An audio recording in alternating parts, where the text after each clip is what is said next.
first thing women notice? Your face. That's why you got to take care of it. Simple things like getting a haircut, grooming your face, and brushing your teeth is important. But there's one thing guys miss and that women always notice. It's when a guy isn't taking care of his skin. That's why I'm so excited to have TJ Hanley as a sponsor of today's video. TJ Hanley simplifies the process of taking care of your skin. They provide you with all the products you need and nothing you don't. Seriously, I don't think some of you believe me when I tell you how much implementing a quality skincare routine will improve your confidence in all aspects of your life.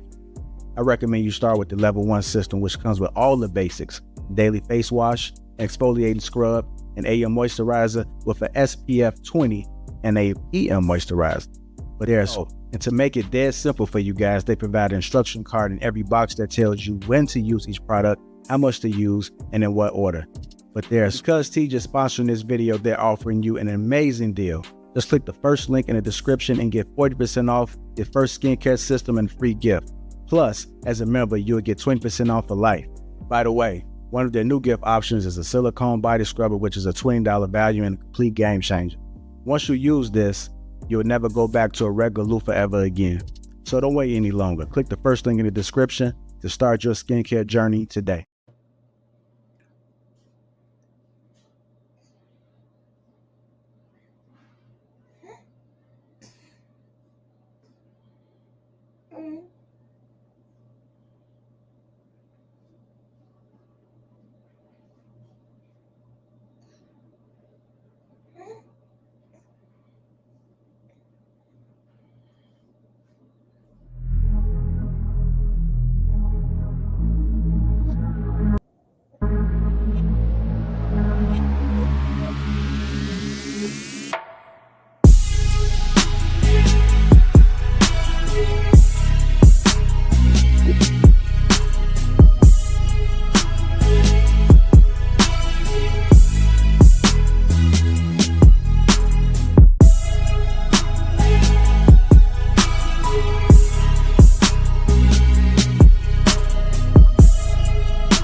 Swing shine my neck on the first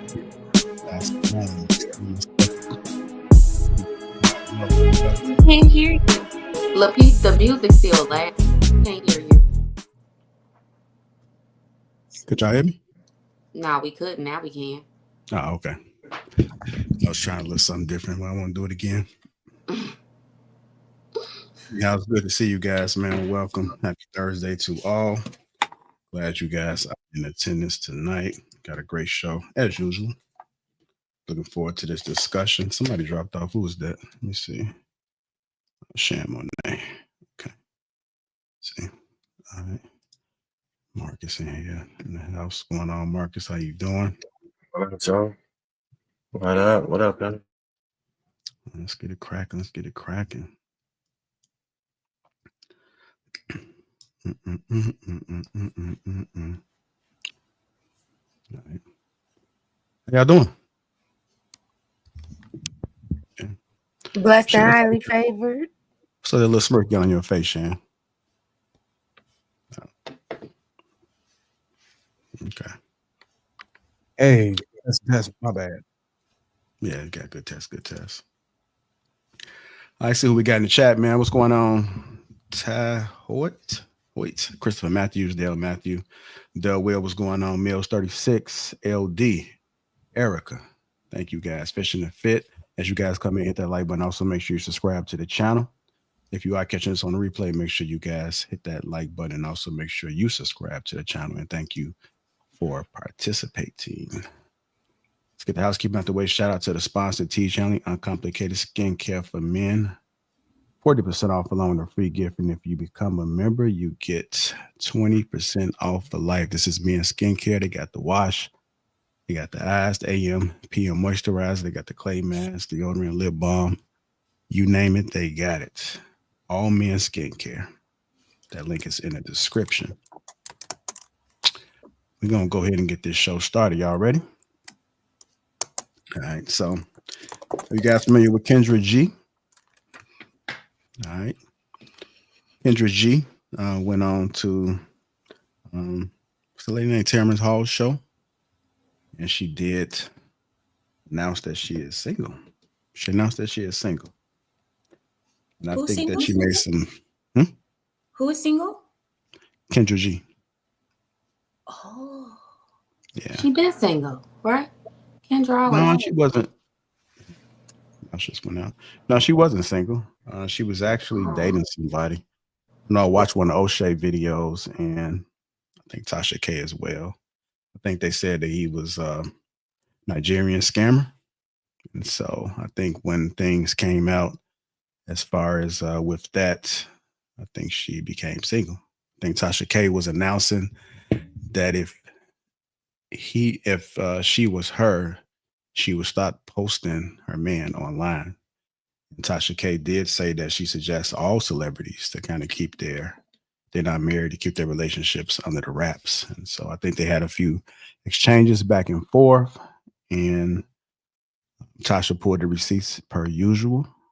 I think O'Shea actually spoke about it, and it's looking like she went on the show, and we got the announcement from her. So I'm gonna play this clip. I did pull out a couple things from this clip, which I broke up, and then we'll go ahead and react to it and tie it back into dating per usual. So y'all ready? All right, here's the first one. Here we go. It's a war. You've had it right. It's a battlefield out there. It is. Yes. What makes it, Kendra, a battlefield? I think now because of social media, it's the gift and the curse because now we're all connected. But that fine man you had to worry about just in New York, no, he worldwide now. He got girls in Italy, Mexico, California. So the guy that most women want, he has so many options. And every woman wants the same man, child. Really? I don't care if she work at the Piggly Wiggly or she's the corporate lawyer on Wall Street. She want her a rich man, and that's just what it is. Really? Yes, girl. Hide your man, Tamara. Hide him. All right, that's the first part of that clip. So she said that most women want the same man. Most women want the same man. Do you guys agree with that statement? Do you think that women that are dating are looking for the same man, or do you think they're looking for the man that's good for them? We go ahead and start with we'll start with you, Ty. I think that women are looking for what's good for them, not necessarily the same man. Now, there are certain women that are looking for men with money, but there are certain women that are just looking for men that'll treat them right. So it really just depends on the woman and what her preferences are. In my what I'm used to in my group, the women that I know, they're just looking for men that are good for them. He doesn't have to come with a lot of money or a lot of stature, or a lot of power. It just has to be a good man. So I don't think all women are looking for the same thing. Mayor, how's everything in your culture? Are the women looking for the same man, or do you think that a lot of the men stand out in different ways? women are looking for the same qualities, but not the same men. When I say that, I mean they want the same qualities. Like, you want a man that's not a loser, that is hopefully a hard worker, that can hopefully care for you. But to the extremes of being rich, I don't think that every woman is looking for the filthy rich man, because a lot of women see what comes with that. And a lot of women understand what comes with that. But then again, a lot of women are stupid. I mean, I would say the majority of women are stupid. And a lot of times money is blinding. So they're looking for the same qualities, but not exactly the same man. All right, let me get a man's perspective on that. What do you, Darwin? What do you think about women when it comes to what they're looking for? Are they looking for the same man, a particular man? What are your thoughts? I would say that they are looking for a man that's capable of providing a lifestyle, providing protection, leading a family. I think it's safe to say that most women are looking for that. But I do think that they also attaching material desires to that as well, which actually amplifies what he has to bring to the table. So now he's got to hit a certain threshold of earnings to be able to compensate for what she attaches to, just the foundations that the man just need to have necessary for him to lead a family. But I also think it all depends on what group of women you're referring to, because I think it's unfair to lump all women into the same category as a Kendra G, because I think it's safe to say that not every woman is moving like the Kendra or have the same appetite or been exposed to the same plethora of man as Kendra G. You know what I'm saying? Those women typically want to date up. I think they got a fair share of men at a certain level of salary or a certain level of richness to where it makes sense for her to make statements like that. I want a rich man. I mean, look at the group that if you look at a group of girls that's not even on that level, just regular working class girls, I don't think they talk like that. But whenever you look at a girl, you look at girls that's already millionaires, then I think it makes sense for you to hear that statement come out from that group. I want a rich man because, what's the next level? Like if a woman is supposed to be looking for hypergamous or looking at a man that's superior to her, it only makes sense for her to go after somebody of a higher status. Okay? So you get the statements, I want a rich man. So at this point of the conversation, I don't find nothing wrong with it. But it's sad that, that I don't know how old she is, but it's sad that she's at this stage in her life and haven't figured it out yet. Okay. Go ahead, Miss Simone. What are your thoughts about women out here dating? What type of man are they looking for? Is it all the same? What are your thoughts? I think women are very diverse in their dating pool. But what she was talking about specifically, I guess, like women who be like searching and looking and like, I do think it's I don't think it's all women. I do think it's a lot of women out there who target men with money. And I don't even think it's just all rich women. It's like the gold diggers, the one who just feel like you should pay for me. You should give me this date. You should give me this. You should give me that. And I do feel like more than enough women do it to the point where it's like you're not even dating, like you're asking him to do something that you can't do for yourself. You asking for a man that you can't even hold an intellectual conversation with because he's so far advanced than you, And that's why she was like, y'all gotta be careful because they out here looking, because it's probably the woman that probably made her leave her man was somebody she probably didn't feel was like any competition, And when it gets to that point, that range that go for that, that man is just not people that's equal to his level, but it's people that's, lower too. So I think the way, in a sense, she was saying, like somebody that's gonna chase, like it's women out there that'll chase your man if you rich, even if he in a relationship, even if he married, like watch out, because those men, they're getting it thrown at them a lot. And a lot of women who do care about those worldly things, or even the ones like Darwin was said, like they're used to doing this, so they're looking for a certain caliber, like they gonna come for them. And you gotta beware because there's definitely women out there. So you make sure if you got you a rich one, make sure you're doing your man right. Make sure you're doing what he needs. Make sure his mental, his spiritual, everything that he's requiring of you is taken care of, because somebody gonna slip in there. All right, go ahead, Will. Well, good evening, everybody. I think we should not waste time talking about women in general, and we should talk about the single women, because The women who aren't single actually got who they looking for, whether it's the high value man, the low value man, the dope boy, the ball player, what have you. And I do believe that majority of the women who are single are looking for the same kind of man. I believe they don't know what a man is, and therefore they attach themselves, or they try to attach themselves to, and try to use hypergamy, but they try to do it in terms of fun, excitement, not necessarily money, because women don't know how to figure out if men really have money. There's no way.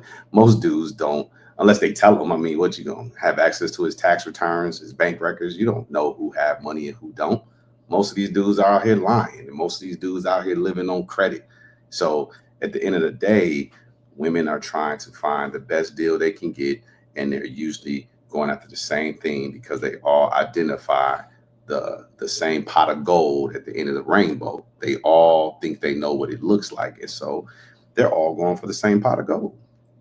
End up with the same type of dude. I would like to add one thing before anybody else go. I do notice that whenever you have a group of, whenever you have a consistency of men coming into the dating atmosphere that doesn't provide anything other than his resources as something that's substantial to the woman, I think by default, then they just start programming them to think that that's what they should go for. Because we got to be honest, there is a lot of men that's not necessarily leading with any principles or a woman to value enough to get into a relationship with, and all she can look at is stability. So you that might have a play on their mindset, on their selective process, or how they vetting guys out. Well, I don't know what else you have. Maybe I should just vet you for your ability to create a stable lifestyle and a stable household. And I'll yield. All right, go ahead, Shan. I've heard so many answers. What's the original question? You said what now? Sorry, I was trying to coordinate something. But the question was based off the video that was just played right now. She spoke about women wanting the same man. Most women want the same man and want the rich man. I know some of the people kind of downplayed and said, well, that's just Kendra G, because not every woman is looking for that particular man. But what are your thoughts about it? Do you think that most women are looking for the same man? If not, what have you been seeing? No, I don't think that women are looking for the same man. I mean, I have a few girlfriends, and I'm not attracted to any of their men, and they're probably not attracted to mine. We all have different tastes in men. We go for different things. I have one friend, actually, she works and he doesn't. So I think people just are looking for the things that work best for them. I think that Kendra may hang around a certain group of people, and maybe they're looking for the same type of men. But when I look around, I live in Atlanta. We have wealthy, rich, middle class, lower class. I'm gonna tell you, a lot of people are coupled up. It ain't all with rich men. So that's not a true statement. When I go outside, I see average people dating average people. They're not dating, but everybody's not dating a baller. It's impossible, right? So I think that it just depends on the person you're asking what they're looking for. I think that social media has blown it up like, oh, you have people with the loudest voices with a camera in front of them saying what they want. But reality, that's just not true. That's not what I see every day. Sorry. All right, go ahead, Sweeney. I'll go last. All right. Second to last. Go ahead, White. I think everybody want to win a lottery. Ideally, if a lottery exists, you'd like to win it, whatever that lottery may be. If it's $100 million and you can get a ticket and get a lottery, yeah, you want that shit. So does everybody want the best that they can possibly get? Yeah. The reality of it is that's not how the lottery works, and everybody can't have it. So people settle for what they can get or what's more realistic. So it's a preposition between fantasy and reality. In fantasy world, you could include anything on the list, man or woman. And if you can hopefully get it, you get it. If not, you're in reality. So do I think they want to win a lottery? Yes, I think everyone wants to win a lottery. All right, go ahead, Sweeney. All right, I'm gonna keep it short because I'm actually not interested in what women say that they want. I'm interested in what y'all believe women should want. And I'd like to pose that question to the panel. What should women be going after? I like Go that. ahead. Mr. Go Sweeney. ahead. We ain't hear you, die. Go ahead. I was gonna say compatibility, like just somebody that's compatible with them. It's just like somebody who could fill in the holes, to your ship, the one who fits your puzzle piece. Puzzle pieces come in different shapes. Every piece don't fit, you can't put two pieces that don't go together.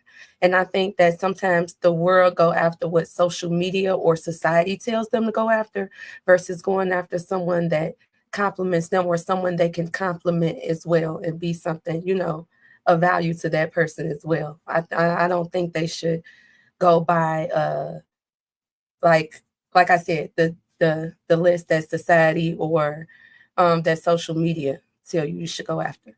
But I do feel like a lot of women sometimes do that. Okay. Now, who else want to answer that question? What should women be going for? It's the question that Sweeney asked. I'll go ahead and answer it. Amira, go ahead. No, I'll let you go first.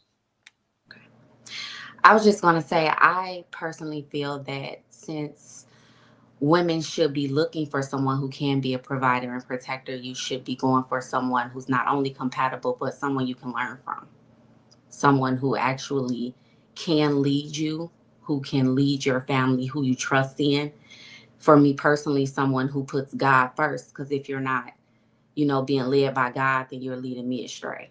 So I think that's something that women should be looking for. It shouldn't be a monetary value that's attached to it, but the quality and integrity of that man and how he can provide and protect for you and your future children or the children you already have. That's what I feel women should be going for. Got a question, Ty. Would you say that all of those are non-negotiables, or do we need Absolutely. like one or two? So okay, all of them. All right, For go me ahead. specifically, not for all. Of course, everyone has, like we stated, different women want different things. But for me specifically, yes, all of those are non-negotiables. I only wanted to adjust my answer because M. White said something that was kind of what I wanted to get at, where I said, like, they don't want the same man, but they want the same qualities. And M. White said something about winning the lottery. And I agree with that point because it's women, they all want the same thing almost, but they can settle for the best that they can get. Like, this is the best that I can get. Like, if you're a woman and you're living a certain lifestyle, maybe the best that you can get is a man that has a charger and a 2-bedroom apartment. That's the best you can get. But for you, that's rich. There's like in Arabic, we have a saying like third world rich, like third world rich kind of thing, where it's like you're rich in the third world, but you're not really rich in the real world. So, yeah. So I think women will settle for the best that they can get, but women always still have their eye open. I've noticed that a lot of women still have their eye open to see if they can get better. That's why the divorce rates are so high, in my opinion. But I don't know. Okay. Anybody else want to add to that? What should women be looking for? Sweeney, I'm gonna ask you. Since you posed the question, what should women be looking for in your opinion?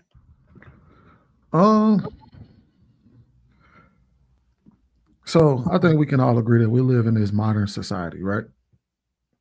And I think we live in a society that kind of benefits women a whole lot, given the laws that we have, given the situations that they're put in, and how pretty much everything is slanted in their favor, so to speak, right? I honestly, personally believe that because we live in this modern society, that women should only be looking for men to provide. I think that's the only thing they should value them for is how much they can give them. Outside of that, what's the purpose of them? I don't think they would. I don't think there's anything necessary, especially here in America. You don't need them for anything further than that. The law will be on your side in that department. Is that for most women, you think, or just absolutely what you're seeing? So you think most women just all the man need to be able to do is just provide, and everything else. Like absolutely, I think your lifestyle. He can have 4 different women. And all that. All he got to do is be able to provide. I don't think she should have to put up with that, but I would say that considering the fact that the laws are slanted in your favor, you take it as far as you can. And if he act out of line, shit, look, divorce his ass. Especially if you marry him, divorce his ass. The law's in your favor. All you gotta do is, if he provide for you and he marry you, and he think that because he a high value dude and all of that, and he says I can get whatever woman I want, you got the almighty law on your side. All you got to do is say, I don't want to be with you no more. And bam. Because, I mean, we live in this modern day society where, you know what I mean? The world is the world, right? It's reality. So I'm going to keep it a bean. If you're going to teach these young men how to fuck over these young women in their high school years and in their early 20s, I'm gonna teach them how to fuck you over in your 30s. Come on, Sweeney. What? You tripping. You tripping. Listen, man. I'll be wanting people to go first because I'll be wanting people to get out they smoke. But I never hear people talk about what women should really want. And I'm just amazed by all the people all the blogs, all the podcasters, everybody's going live on all these platforms. You never hear women should go after the man that they are willing to serve.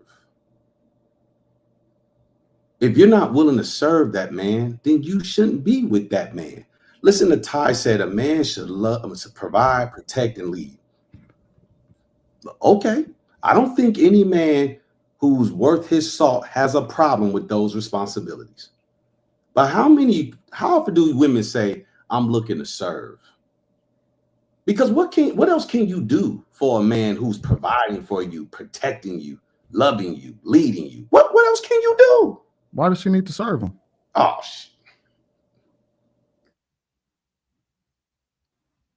I would think what's making her serve him? The fact that providing, protecting, and leading, she will automatically serve him. It's in a woman to be a nurturer and to take care of her family. So if a man is doing all of that, she will naturally serve her man because she feels protected. No, I'm not saying what she naturally do. I'm asking, why should she?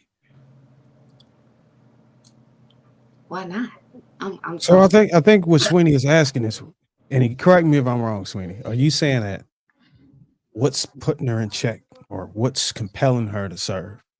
Yeah. Because if she decided at any moment she don't want to do it, she got everything in her favor. Is that correct? Yep, she got the all eject button.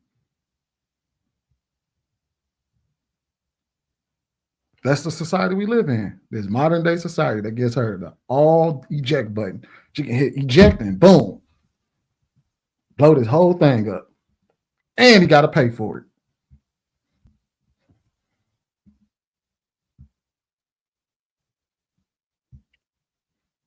It's interesting. What do you think? I got to take care of something, but I got some words for you, Sweeney. I'll be back, though. Give me a minute.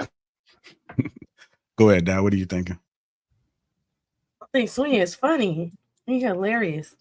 I just think he just, I'm here for it. I get it. And when he stated his point, hey, if we gonna build our men to be this, and I feel like that's exactly what's happening in today's society. You continue to build the men a certain way, and you continue to get these women who's going to go after your man if he's rich, like especially in that type of area and that type of day pool, like you gonna get that. Now, do I agree with it? No, but I understand what he did there. Like it makes a lot of sense. I think just going after somebody that is just money wise, you're almost guaranteed to just get a divorce. Like if you just strictly looking at finances and you're not looking at longevity, like Will said, be willing to serve and make sure that you're getting a man, because in that same scripture it said, get a man that's willing to lay his life down for you. So not only are you laying down your life by serving him, but he has to lay down his life. And I don't think they were just talking about literally, I think they meant like literally lay down his life, his past ways, and be willing to follow God so he can lead you.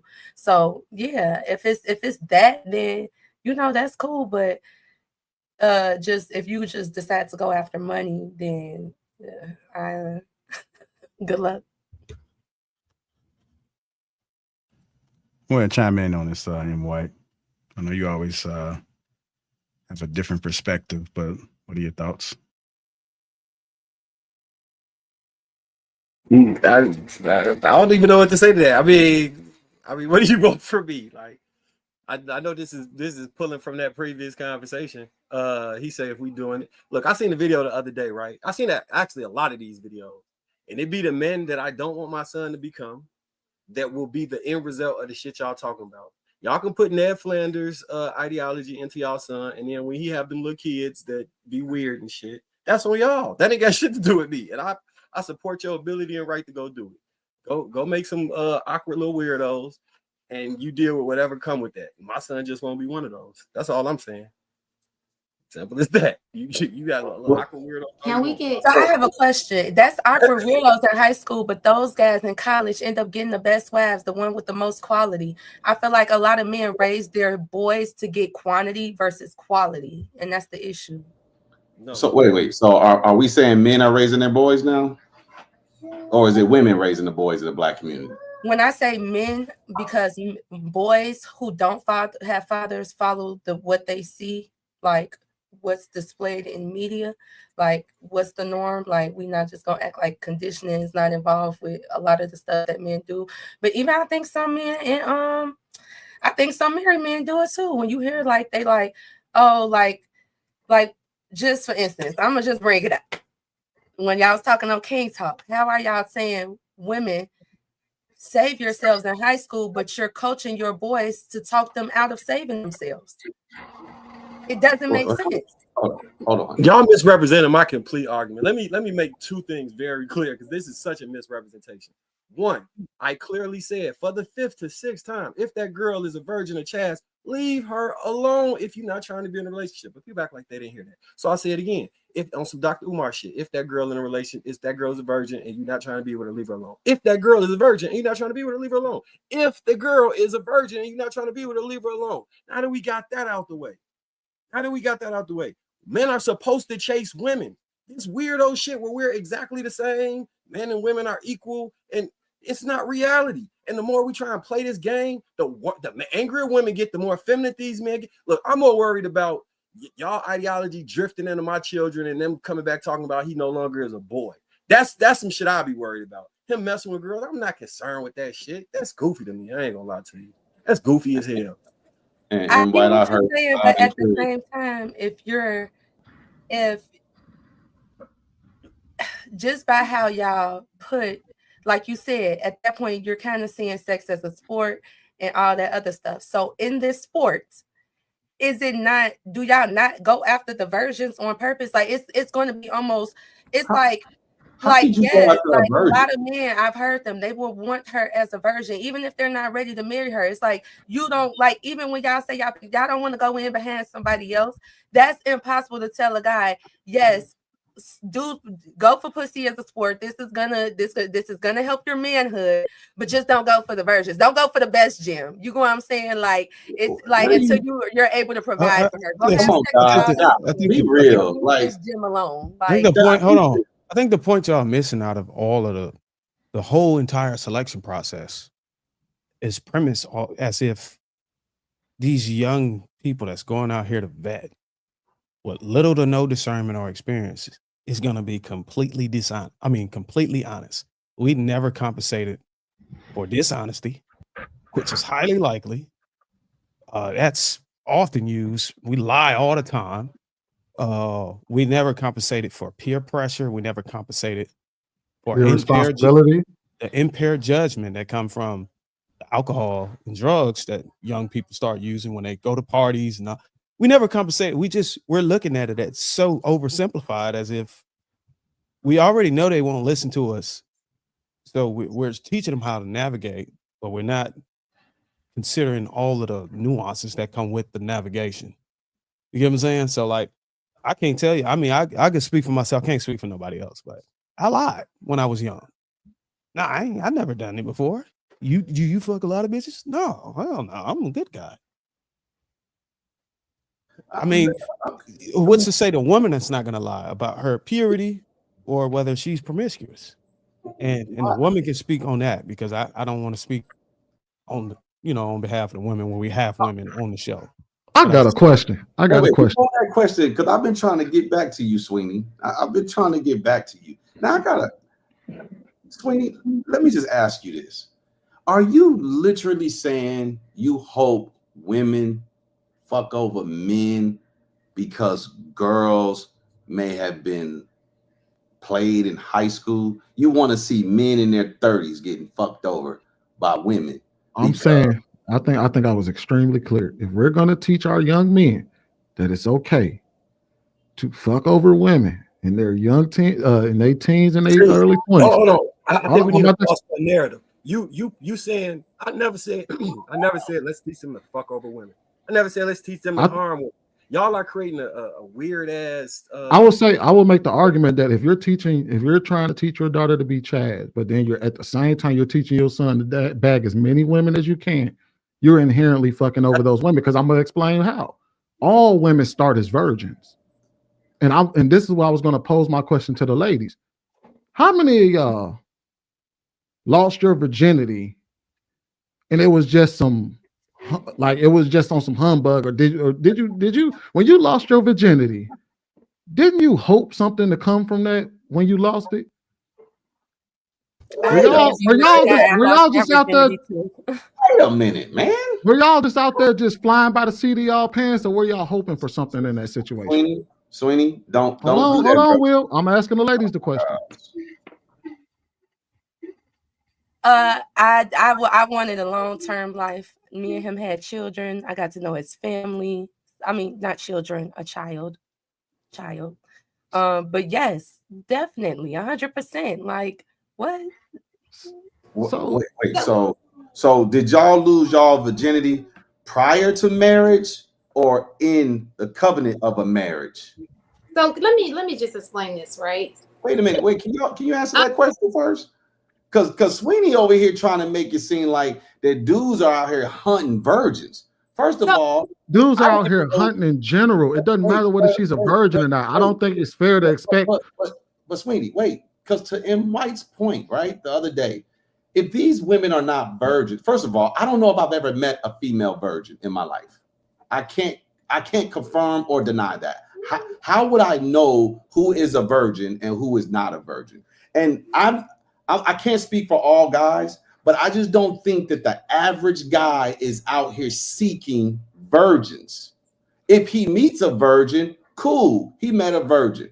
And Sweeney, if the girls, the women or whatever wanted this fairy tale life when they finally opened their legs, what's your compensation for the guys when they lost their virginity? Was they just cocky, confident, arrogant, dogmatic? Because most dudes, when they're losing their virginity, I'm pretty sure they're nervous, insecure like a mother.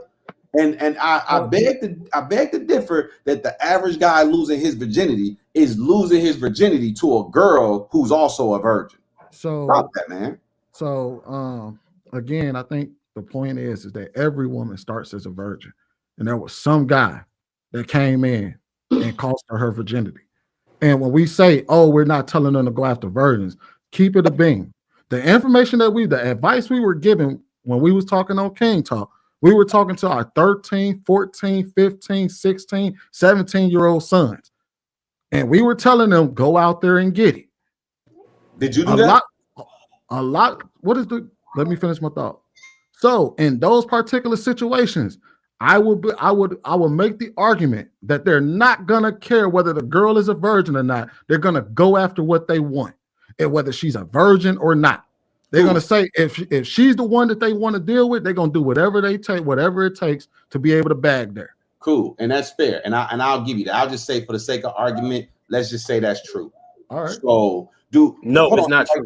No, and White, let's just say it's true, because I think the best way that you have a good argument is that you argue from that person's perspective, right? Because they shouldn't then change their perspective. So if that's the narrative you want to go with, let's argue from that narrative. How do you counter that, Sweeney? If all dudes are teaching their sons to be dogmatic, how do you counter that, Sweeney? What do you mean? It's a real easy counter. Girls, don't be having sex. Don't just be out here having. Okay, go ahead. So we've covered this already. So basically, what we're saying is that the purity and the responsibility of the community and how they behave falls strictly on the women, because men can't control themselves, right? We shifted leadership from the leadership to the women. Leaders. So in order to protect ourselves, we're not stripping leadership at all. We're telling people to be responsible for yourself. You have we're to telling women that we can't be responsible for ourselves. No, so can you please be responsible so that I don't end up with a child out of work? Gentlemen, I have 4 daughters. Let me make this clear to y'all. I have 4 daughters. I have 0 sons. I am not going to teach my daughters that a guy is supposed to be the responsible person to make sure they don't get knocked up. That is their responsibility. Now, I'm not saying a guy's not culpable. A guy doesn't have a part to play in it. But if that's like a person suckering you out your money. So when we say, the thing is that we're not talking about what you said. I'm not talking about what you taught. We don't know what you said you would teach. This conversation ain't even based on something you said. Well, my whole point wasn't even based on something you said. My point was that we said that what we've discovered over the last couple of weeks is that the son should be taught to go out there and get it. And the daughters need to be taught to withhold. What that basically says is that, and me and Bruce offered the solution that pretty much we know, no matter the scripture, no matter the data, no matter the statistics, that if a man practiced the same level of chastity, his results tend to be better if you're talking about building families and relationships. We know that without a shadow of a doubt, but I grant the argument that y'all said, no, these niggas gonna turn into No, we don't know that. We do know that. It's been backed by everything, and no matter the religion, they tell you we did. Right, hold on. With that being said, let me. But with that being said, it was told. Hold on, we're gonna finish up with Sweeney, and then let's let the ladies get in there. Shane had her hand up and die as well. Let's see what Amir think about it. Go ahead, Sweeney. So with that being said, it was told that no, we got to teach our sons to do this, and then we're going to teach our daughters to try to be Chads. And what me and Darwin came up with was that. So basically, what you're saying is that you're dependent on the women to be Chads to keep the community to act right, because they said, well, if the women don't open up their legs, then the men don't have anything to fuck on. All right, go ahead, Shane. The way y'all reach, I'm gonna start calling your ass Stretch Armstrong, because that shit is like the reach is incredible. All right, go ahead. All right, so I love this one, but then I wanted to go back to something that Will said. So with you, Sweeney, for the most part, and I'm pretty sure every woman on this panel can probably agree with me. If a woman, for the most part, is having intercourse with you, she likes you. She wants you. She wants you to change your mind about her. She feels like if she does this, this, and this, you are changing. Even if you say, okay, I don't want a relationship, she feels like doing everything you want. Doing everything you want from her is going to make you change your mind. So that's first and foremost. I don't care what comes out of her mouth. If she's consistently being about you, and you'll know that she's answering your phone calls, she's doing things for you.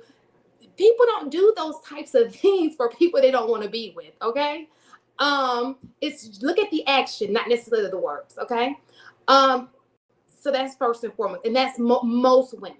There are only 2 other types of women, which I think will fall in Marcus's category. And Marcus, you can hold your head up, because you know them women who you was dealing with wanted to be with you in some type of way. You was that dude. They're like, okay, let me get in there. Maybe I can lay it on them and make them come back. That's just how women that's just what women do. You know, unfortunately, it doesn't work in our favor. It doesn't work in their favor, right? Shane. Let me just say this. Right. Now, there are women that you're talking about. Maybe you're saying that your child should deal with, right? So what I've learned, because I work with high schoolers and kids, you know, younger adults, what I've noticed is there a trend of women who are insecure, who give themselves up because they can't get attention any other way. They just feel like, oh, well, this is how I'm going to get that attention from him. That's one. Or two, they have been doing it. So usually they start as an insecure woman. They've done it so much that it's not even of value to them. It's no big deal. And it's like, oh, and that's what those are the ones who compete with me. And like, I can do it too. I ain't going to have no feelings. Girl, if you don't have any feelings, that means you've done it too much with too many people. Because that's not even natural for a woman. Women are emotional creatures. We're loving, we're nurturing. Like Will said, we want to be of service to a man. That's just normal for us. That's natural. A man that we want to be with, we want to serve him. We want to do those things for him. And don't say you've never had that woman. Maybe it was a girlfriend. She just came over. She just wanted to do things for you. You know? So I think that to sit here, I think you guys are it's so many women. I think the internet screws everybody up. It just to step away from the internet and just step into real life, okay? The people that you deal with, if she is consistent, she answers that phone, she likes you, my brother.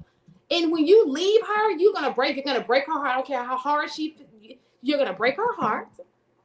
And that's just what it is. It's leaving damage. Like leaving a trail of damaged women. Now she's getting that wall up. And those women that y'all love to hate now, it's because of those things that took place in their younger years. It's women right now in relationships holding down a man and he gonna leave her.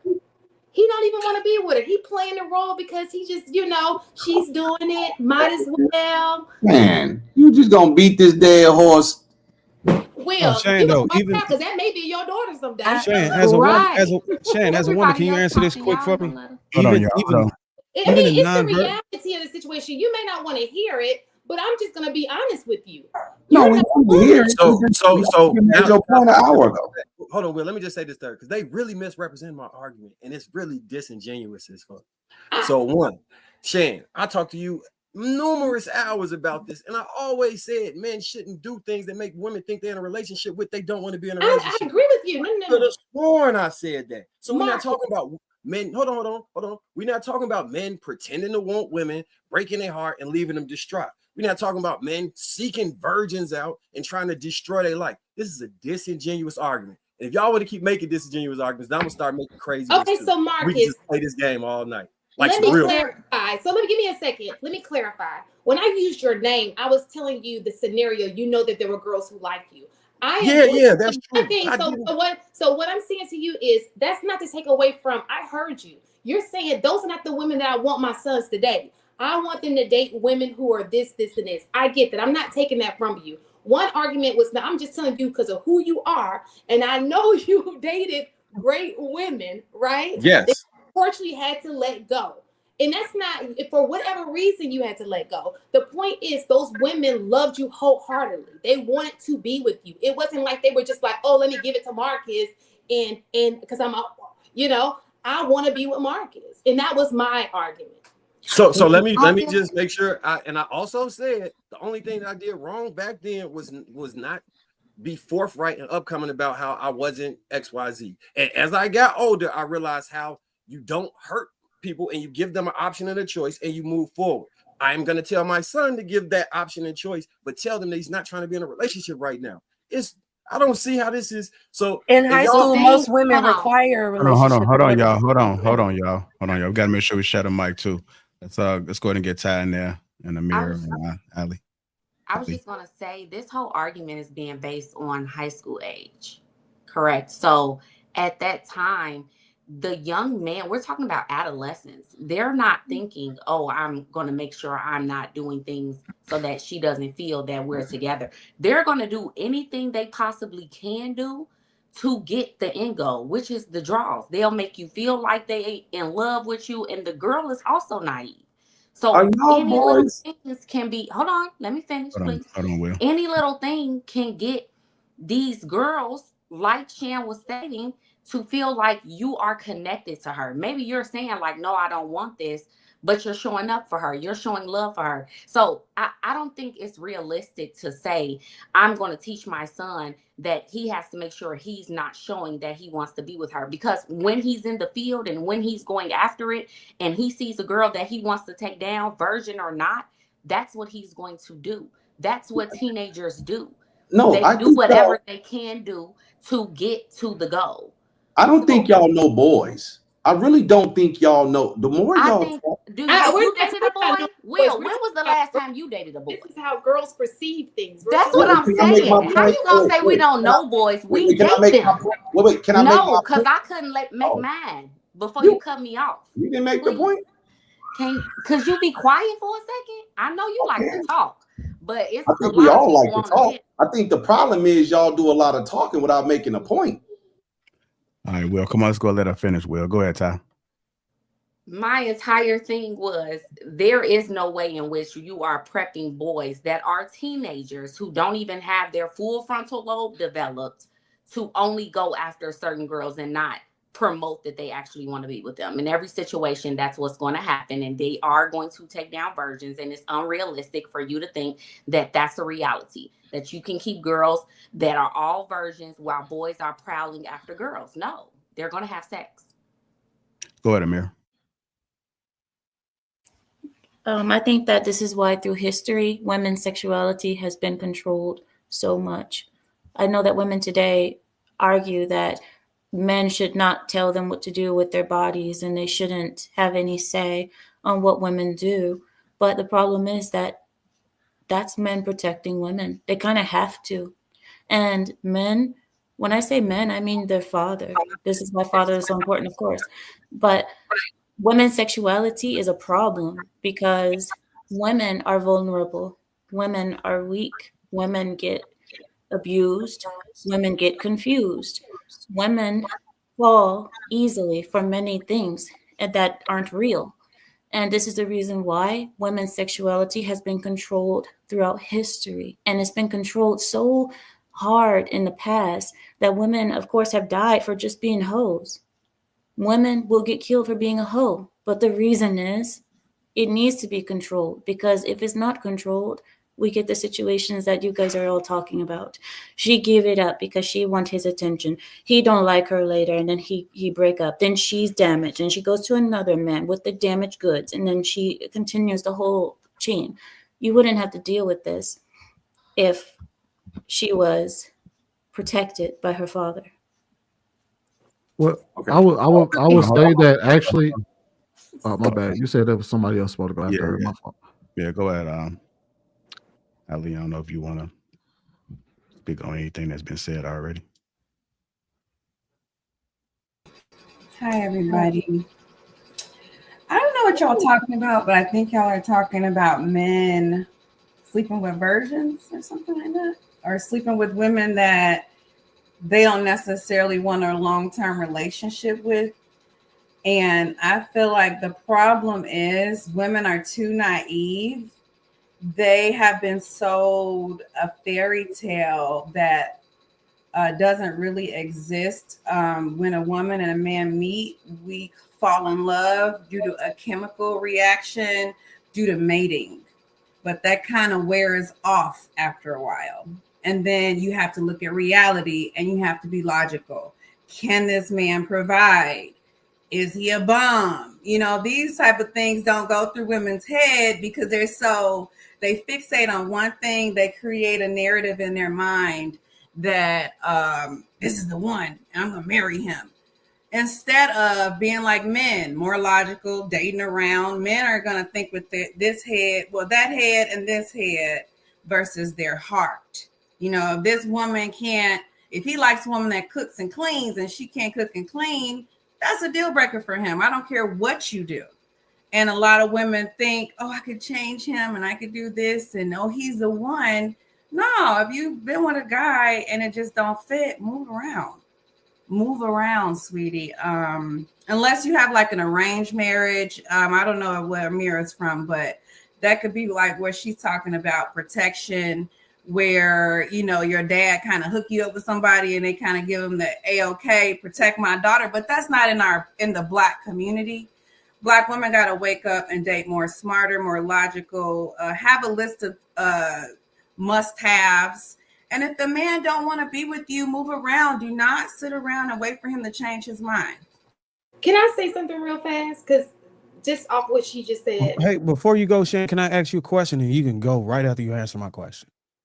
You made a, I think the thing about go after women that are not virgins or already like bust downs or whatever, is it safe to say that even the women that are not virgins, even the women that may have 2 to 3 partners, once they meet the next guy, they still are expecting or wanting something meaningful than just sex, right? So with that said, and if all the women can agree, because I don't want to just put it out there. With that said, even the women that men are targeting that may not be the purest, there's still damage done to the ones that may want to either repent from their ways, turn away from their ways, or try to get it right the next time. So it's really no way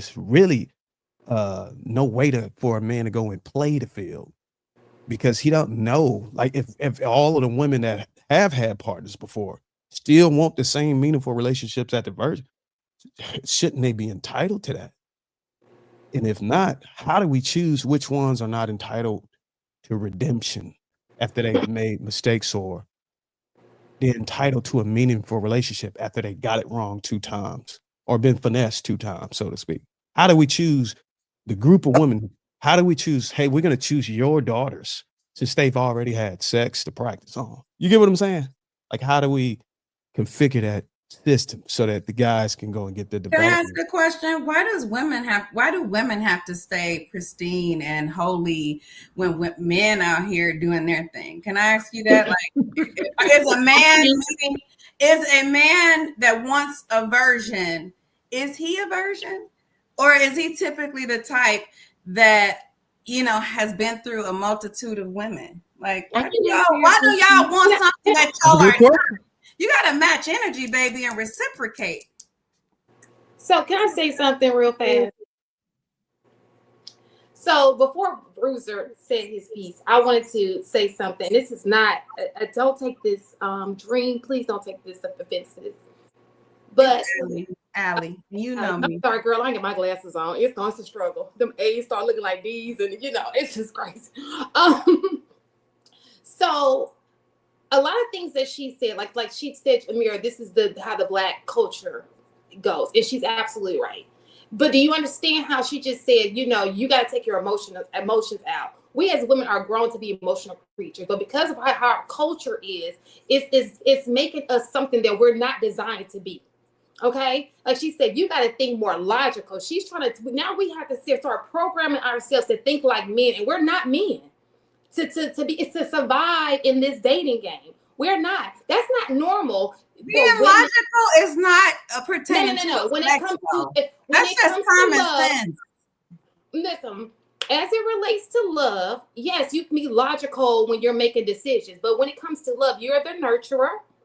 Women are more emotional. Even your response to me is emotional. We're emotional creatures. We're just naturally emotional creatures. And men are emotional too. I could show you a man that just cried the other day.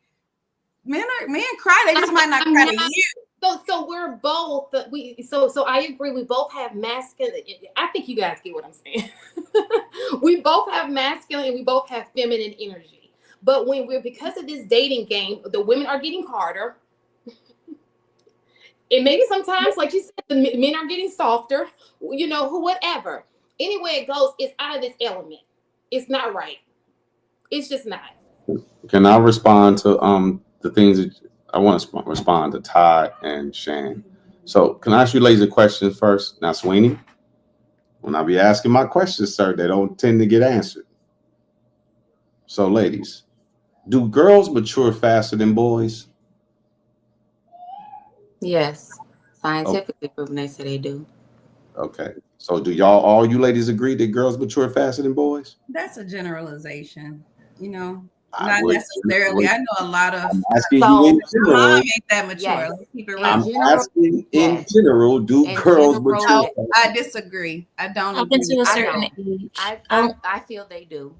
To what age? What age is the girl? What age do the At boys 16. catch up to the girls? Around 16, 17 is when women kind of stop maturing emotionally and stay in that princess stage.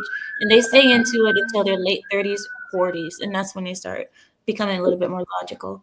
Because I do know that girls, when they're 16, at least when I was in high school, 16-year-old girls was dating 21 and 22-year-old men as a norm, right? Because dudes allegedly don't mature as fast as women. Now, what's strange is that we're saying these boys who are immature, who are love struck. So, Ty, this is me responding to you when I said I don't think y'all know boys, right? And you say y'all date boys. So, okay, maybe you date boys, but I don't think you know them because you date them. Because I don't think it's safe to say that boys know girls just because they date them. Would you agree with that? All right. So now, fellas, correct me if I'm wrong.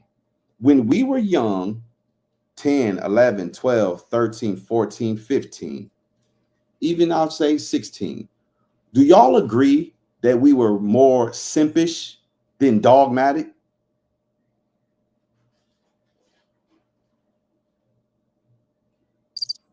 What is a simp, man? Like y'all gotta get away from the simp part. What is a simp? Hold on, listen. A man that treats a listen, woman right. listen, I'm asking a question. I want you right, to but reply. listen to the guy's response first before you ask that question. Gentlemen, were y'all more dogmatic, and do you think your homeboys and everything was dogmatic, just running through women, or do you think we were all undercover simps? Define a simp, please. Hold on, let the men answer first. Y'all, this is an opportunity for y'all to learn something about guys. I think it was both. Really? What you say, JR? I would say the people I was around mostly was running through women. Okay. What do you say, Marcus? The people I was around was running through women, but the majority of the rest of the men was like running after women that didn't want them and writing love notes that was unrequited. And the women typically only wanted the men that was going through women. I think they made a movie about it called 40-Year-Old Virgin, but you know. Darwin, what you say, Darwin? Do you think majority of the guys were simps or just running through women or girls? Love that movie. I don't think they were. I wouldn't say they were running through women. I would say they were chasing after women. And if you want to call that simping, then well, I'm saying simping because girls. Well, if you're trying to say were men being simps for women, I'm talking about boys. We're not talking about boys. If we're talking about boys, I think we all had the same. I think when it comes to what we wanted, we all had the same thing in mind. How we got it is the difference. There was some guys. There was the guys who didn't have to simp for them to get it. I'm talking about boys in general, though. Right. So that's what I'm speaking to. Okay. Boys in general, I would say boys in general all had the same dogmatic mindset in mind as far as what we wanted from girls. We all wanted to have sex. That was wait. Bro, how you go stop me in the middle of the answer? Well, because I want to make sure you understand my question. I'm not going to tell you how to answer it. I understand your question very well. Okay, go ahead. We'll see. Yeah. So, yes, I would say that we all wanted the same result, which was sex. How we got it was different. You had the dudes that could just run through them with ease, but then you had guys that had to simp to get the same result. That don't mean that they were head over heels for the girls that they went after all the time. They just knew that whatever they had to do whatever they had to do to get it. Well, here's what's funny. Now, I'm not into these statistics. I don't know these to be true, but there's a lot of these statistics floating around the internet that 60% of males are virgins. So if 60% of grown men are virgins, how are all these boys running through girls? I think you might want to recheck this stat. You're talking about black men and not. I think you want to recheck that stat, bro. Other cultures, like you don't see Chinese men bragging about running through their women. They actually try to protect their image because they believe in nepotism, galvanizing things that aren't in our vocabulary. So They- yes, black men will definitely brag. We rap about it. We sing about it. Oh, I ran through this hole. I did this hole. Bring the train. So now none of us are No, liars. I don't hear any other cultures. Now black men are not liars. Now we're all honest, because black dudes, I know so many black dudes that lie on their Johnson. I know so many black dudes that can't get women. That's even worse, that black men are lying about sleeping with black women to tarnish their Who said they was lying about sleeping with black women? Any women, that's still a tarnish. That's not like y'all. Will, how many black male versions do you know? I don't know if anybody's a virgin, ma'am. I don't know who's a virgin and who's not. Okay, I'm just going off of the statistic that you gave, and I think to what I said, I Ali don't is know saying- these statistics to be true. I just hear them flowing around the internet a lot. Right, but I'm saying to what Ali is stating, she's saying that statistic is all men, right? We're talking specifically right now about black men and black culture, because that's what we grew up around, right? And I'm most telling y'all, black men. yes, and I'm telling y'all, when you the cool virgins. black dude, right? Let's say Sweeney's the cool black guy. JR was the cool black guy. Marcus and Darwin was the cool black guys growing up. Chances are they hung around the other cool black guys. Y'all don't know how many square black guys cannot get a girl. This does not, black dudes don't have superpowers where we can get women and other. No, it's not about that black men can get more women. It's that you're more hypersexualized due to the fact that you were You don't know that for so long. Wait, let me just finish. And you were not able to cultivate a relationship. You were used for mating, and that was primarily your purpose. So you have to get out of that mentality. That's why we're sitting here having stupid debates about who's a simp and who fucking who the most. Like, if you want to have sex, let's do it. You could do it. Nobody's stopping you, baby. If you want to have sex every day, go be a passport bro.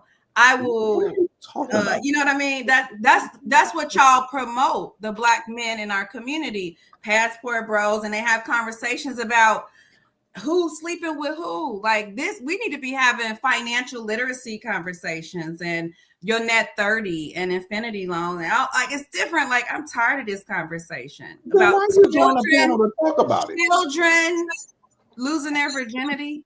Black people always want to talk about financial literacy and generational wealth.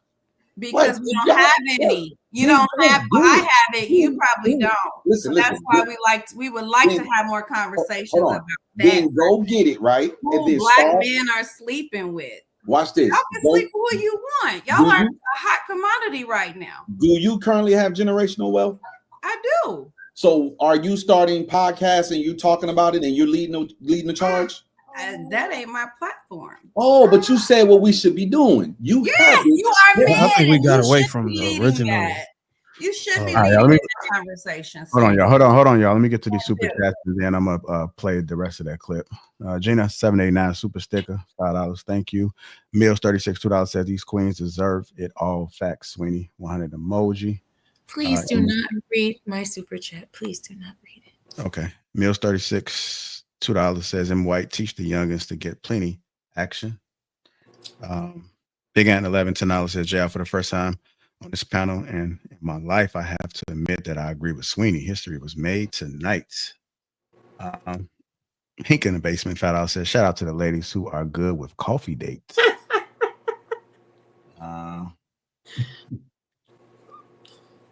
Little by $5, a great conversation as usual tonight. The ladies all have their hair on point as well. I'd love to know if Ali is still opposed to a coffee dates. You talking this one? Yeah. Oh. It's funny, but shout out to me for keeping that couch clean. Grandma used to beat everybody that sat on that couch. You got the last one standing. Oh my God. Hey, she do got the old grandma couch in the background. Any man will brag if they're Persian. If ever got my auntie had one of those. They're Persian, not grandma. Hey, do y'all think the dude? Hold on, y'all. I gotta finish this. Trigger Mike $2 says, "Ain't no woman ever said, give me that Chinese." G. Chris Reed $5 says, "Remember, a good husband always put the toilet seat down." And lastly, Prime VA 757 says, "Stats show that black women have more biological biracial children and children in general than black men do. So what does that tell you? LOL. I think everybody has contributed to the platform. Let me go ahead and finish up this clip so we can get to it. Thousands and thousands of people call you. Yes. They want to be on the show. They Yes. want your advice, but you're single. That's right, girl, and loving it. Now, you know, I was in a relationship last year, but this is my single season, and I love it. And single does not mean lonely. Single means nobody can't claim me. Right. And I got a roster. If you want to join the team, where the camera at, Cameron? Hit me up on Instagram, Kendra G Media. We got space for one. We got space Because for I one. love that thing too, but just because you're not in a relationship doesn't mean you're not dating. No. And that can be your season where you're exploring yourself and what's on the landscape. All right. So it was a few things that was being said there. How do you guys feel about single people giving relationship advice? Single season doesn't mean lonely, is something she said. And she also said, how you guys feel about men and women having rosters? So you can open up the panel, y'all can talking about hoes now. Now we talking about hoes. Let's just keep it real. You got a roster, you a hoe. I think that means sexually, right? Oh, okay. Having a roster does not mean that you are actually having sex with every man. That's the problem that we instill into our ladies. Hey, you got to be with one man. You don't want to be dating multiple men because you don't want to be appeared or seem like a hoe. But men God do forbid it all. you get pregnant and not know who you are. Let's make sure we finish. Let me just finish my little thought and I'll be quick. But nobody says the problem is that when we see a woman dating multiple men, we automatically assume she's having sex. But men do it all the time. And then they expect women to fight for number one place. So it's time for women to be more logical, date more men, and may the best man win. You don't have to sleep with anybody. You can date them all, and the best man, the one that puts forth the most effort, the one that you match with.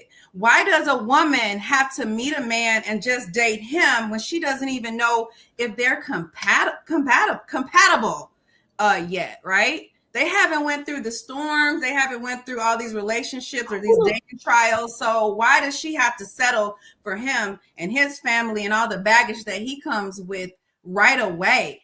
Why? And why? I want to know. You got the roster?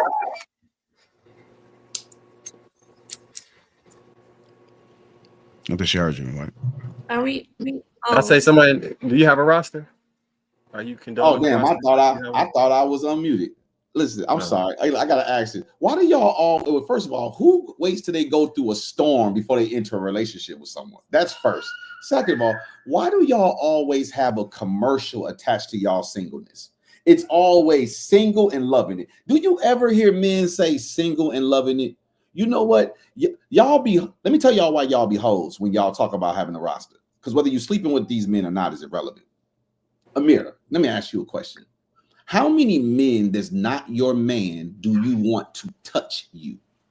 None. Who says you're dating and allowing these men to touch you? Y'all are so Ma'am, sexual. I'm asking a question to make a point. I'm asking a question to make a point. So now we got away from sex, right? Because clearly. No, but let's not talk about touching because okay, so let me make the point I'm trying to make. And then you can go ahead and when I'm single, I have a roster. I don't touch nobody. Right, it's a privilege. It's a privilege. And I put them all through hell. You be hoeing. Your mama be hoeing. Oh my God. Who right? Don't do that. Let me make the point. Listen, hold on, y'all. Hold on. It didn't come from the thin air. Let's keep everything on topic. Let's not get personal. I'm not trying to disparage you. Listen to the point I'm trying to make. Let's make sure we be respectful. You just she be hoeing. Somebody told her daughter that she be hoeing. Okay, y'all, let's get back. Okay, I already said what I said. We're gonna get back on track. Like nobody go personal. Nobody do no low blows. Let's go ahead and have this conversation. Go ahead and make it plain, Will. Miss Ali, I'm not trying to disparage you or be disrespectful to you, okay? If First you take of all, it as disrespectful, that aggress me, you can apologize and we can move forward because you well, you let me finish talking. Because I don't want to settle for niggas like you. Okay. You're gonna call me a hoe because I don't want a nigga that wear a do-rag and a what is that? What is that called? That's so old school, man. What is that called? A snapback?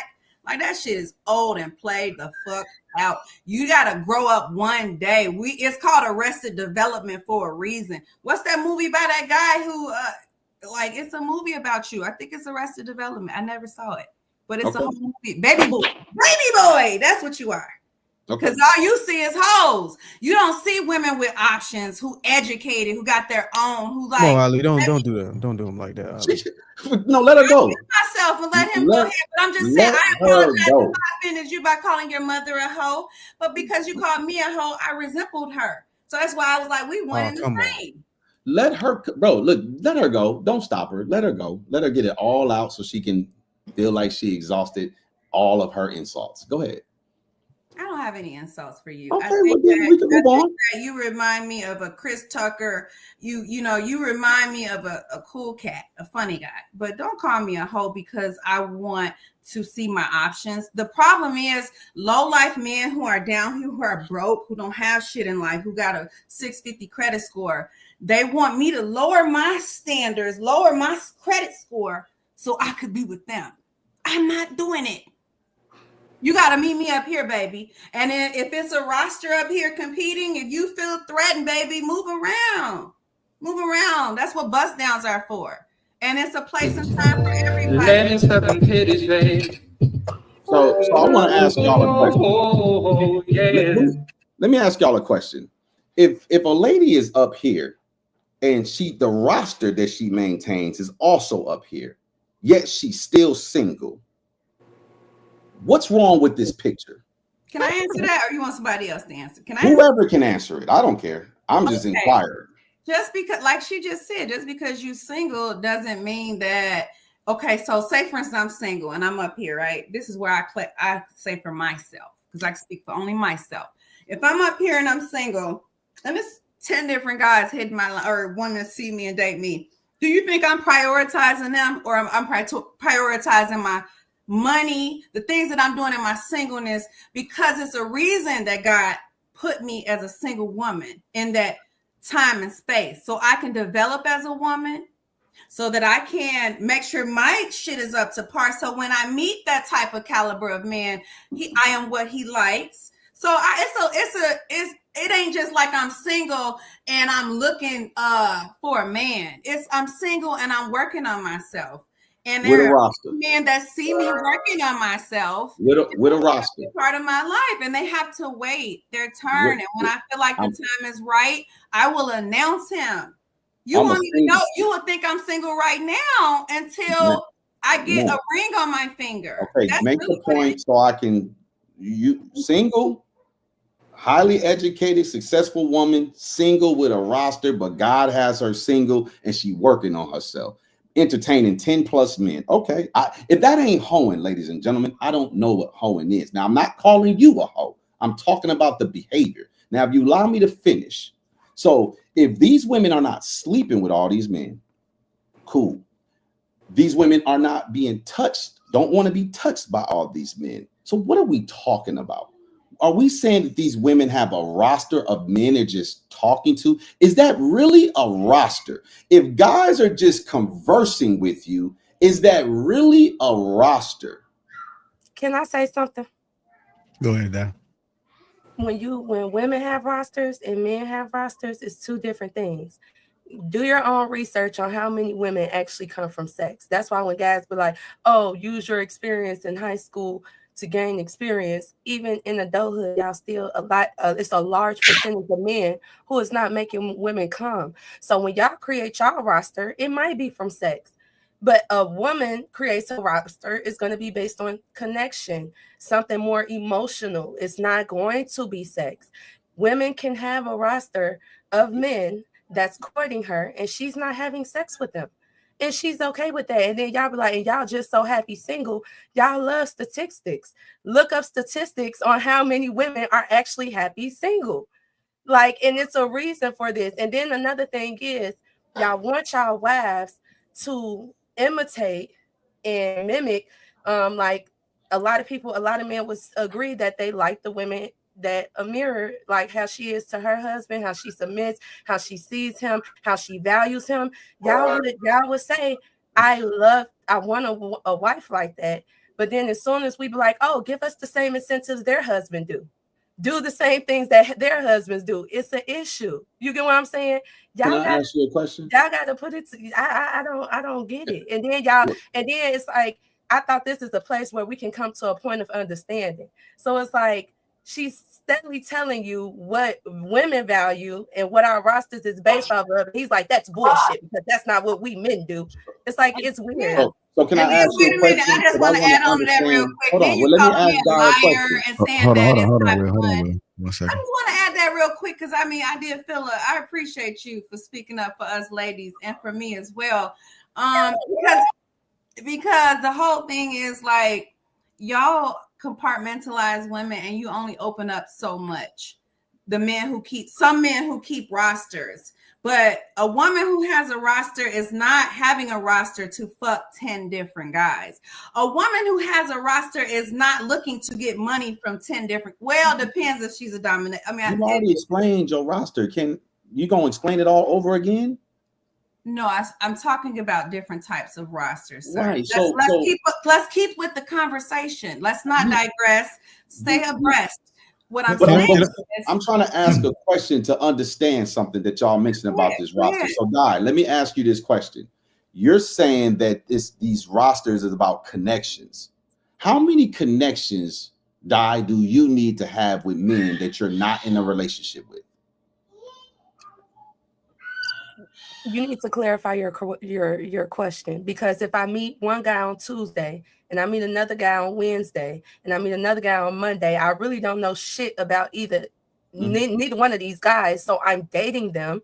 Situations may come up where I'm busy this week and I communicate and he like, oh, I don't like the way you communicate. Okay, and now we get into an argument. Now you off my roster because we don't. Do you understand how dating works? So, ladies and gentlemen, like, oh, I see you. I love you. You're everything. I trust you. Everything. Ladies and gentlemen, that's not a roster. That's a queue, right? You haven't had time. We're telling you what's a roster to us.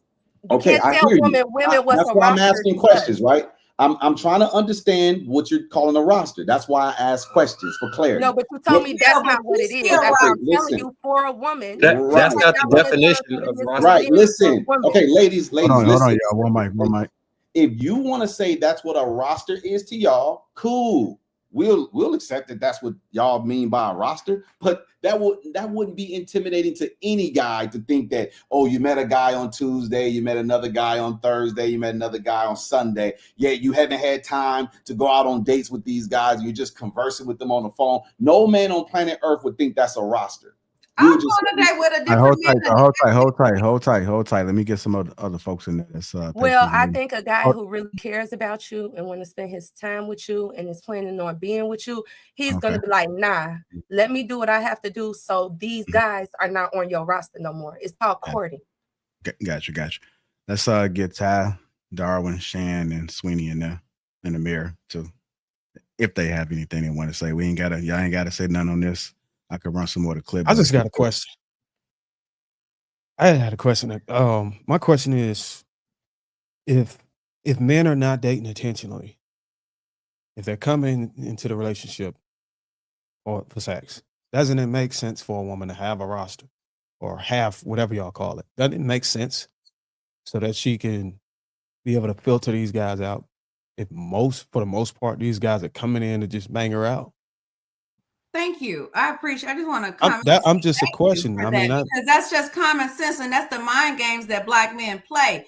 They tell you that we just want to fuck, and all our guys just want to fuck, and it's a simp if we court you, but then get mad if we got a roster and we dating you like at with a 10-foot pole because we don't like you just said it. You just said it's a simp to court a woman. So why would I just date one of you niggers? So hold on, Dar, because I think Shan wanted to respond to your question too, and then we'll come back to you so you can finish. Okay, go ahead. Because the last part of it is if that's the case, a man that's not dating intentionally by default typically has a roster. Wait, no, because he's not on one. You know what I'm saying? He's always hold on, Dar. Hold that thought. Let's get Shannon. All right, go ahead, Shannon. My bad. Go ahead. Okay, I hope I'm saying it correctly. So I agree with what. So I think you guys are getting caught up on the word roster. I think they both said it. Both of their statements together sums the entire thing up. It's almost like, okay, I'm dating this guy, but I don't know this guy's intent for me, right? I'm getting to know him. He's getting to know me. It's stupid to say I'm going to go in on the first date and this is my guy, right? Without continue to date, because the guy that you're dodging could be the guy who is your husband. You don't have to have sex with these people. You don't have to have them touching on you. You're just talking to them. Let's take the word roster out of it. You're just having conversations to see which one is more compatible with you, because you got to get to know people to see if they're compatible with you. Your mate is one of the most serious decisions you'll be making in your lifetime, right? So if you just stick on one, that's crazy. So you have to talk to, let's not say date, just you have to talk to different people to see who's more compatible with you, right? Talking does not mean anything. Talking does not necessarily mean anything physical, because like Darwin said, there are men, you got to find out what his intent is. Maybe he's looking to just have sex with you. And sometimes that takes time to know a snake when you've got one in your face. So I can continue to talk to you, and I may not know you're a snake in that first month, the second month, third, fourth. It's going to start showing a little bit. You don't know people until you've had them in all seasons, right? So we're not saying go out and just be out on the streets. Nobody's going to promote that, right? But you are going to say, okay, if a guy asks me, sure, I'll go out with you. Let's go to a lunch or whatever it is, right? To get to know that person, give him a fair shot, right? Another person, get that person a fair shot, because you're making a decision. You know, when you apply for a job, you think they're going to just go to that one applicant like, you've got the job. Who does that? You want to see all the applicants and make sure that you are making unless like somebody said, we're not quite like a mirrors culture where you have a family who may know that other family and they do it for you. That would be an ideal situation, right? But if you don't have that, this is kind of the next best thing. You don't want to just jump into anything. That's crazy to do that. All right, go ahead, Ty, then Amir. I completely agree with what Shan is stating. I don't see an issue with dating people when you're in your dating season and you're trying to find your right partner. Of course, you're going to date multiple people. Now, my whole thing is I always think it's important to have conversations before you even start going on dates, right? Because I feel like with a lot of men, once they start spending money on you, then they assume they should get other things from you. And that's where more pressure comes in.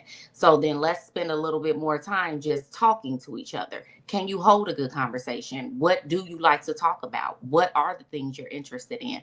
And that's how you're able to vet people out and see if you would like to take that next step on going on a date with them. But there's no issue in having conversations or dating multiple people if that's what you want to do.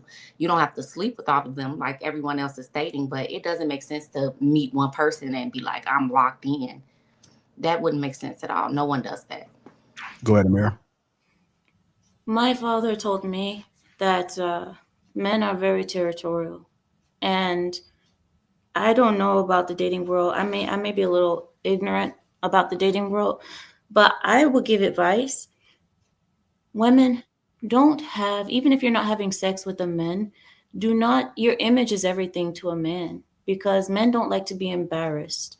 And if a man is trying to take you seriously, even if you're in the beginning stages, if he is talking about you to his friends and they've seen your picture, and then you're out with another man that you're not having sex with, you're just out because you're so-called dating, it is going to turn them off. I recommend women, if you want to date, do one at a time. Do not have a bunch of men, as you call roster.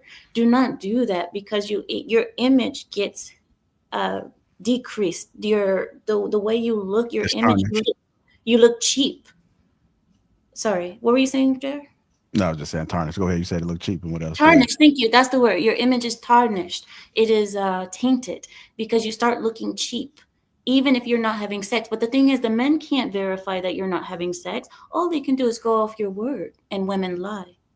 They can't verify that they got a roster either, right? The best thing to do is to keep it clean, one at a time. If you're interested in one guy, don't talk to other men while you're going with him. If you're not interested with him no more, then move on one at a time. But do not have a bunch of men that you're going out with. It looks bad, it's tacky, and it makes you look cheap. Amira, are you Muslim? Yes, I'm Muslim. Okay, most of these men are not Muslim.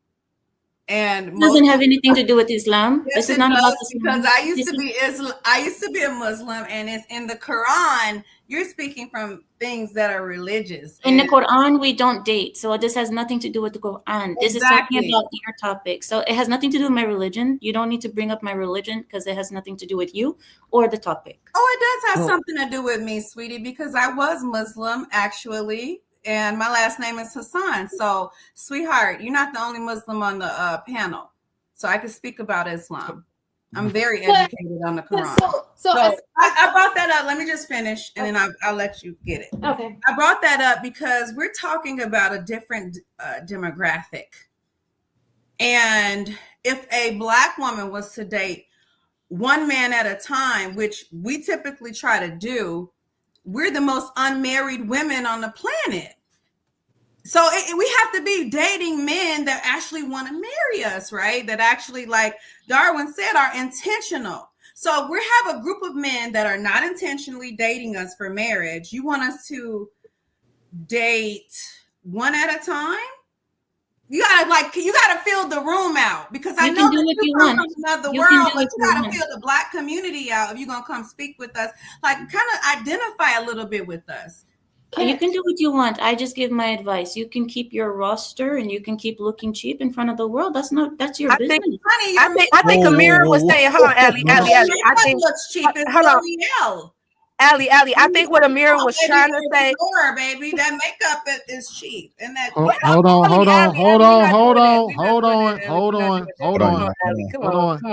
we're not y'all. doing that. But Wait a listen, minute. Hold on, pause. Everybody pause. Wait, listen. Everybody pause. Hold on, y'all. Wait, Hold Sweeney, on. let me try to Everybody get the pause. women. No, wait. Amira was trying to say it's not what you do, but it's how you do it. The fact that Kendra G came onto that show and was saying, I got a roster, it was kind of tasteless. I would never be like, oh yeah, I'm on this dating scene. Y'all see me right here, and I got a roster full of dudes that are, it's just, you just don't want to market yourself in that manner. But what Allie is saying, that's not something we're marketing, but our reality is, in order for us to find a quality man, that's what a lot of us have to do, because a lot of us are raised in fatherless homes. In order to fill out what a good man is, we have to get to know them. We have to keep our options open, or we'll waste a lot of freaking time. And next thing you know it, those years that y'all say are so precious, 25 to 35, have went past because we was trying to, you know what I'm saying? It's just like that. So I get what you're saying. I get what y'all both saying. I just think Amira was specifically speaking on the clip, which was Kendra Dree, and for her to market herself like that, it's like, what do you think your chances of finding a husband is now?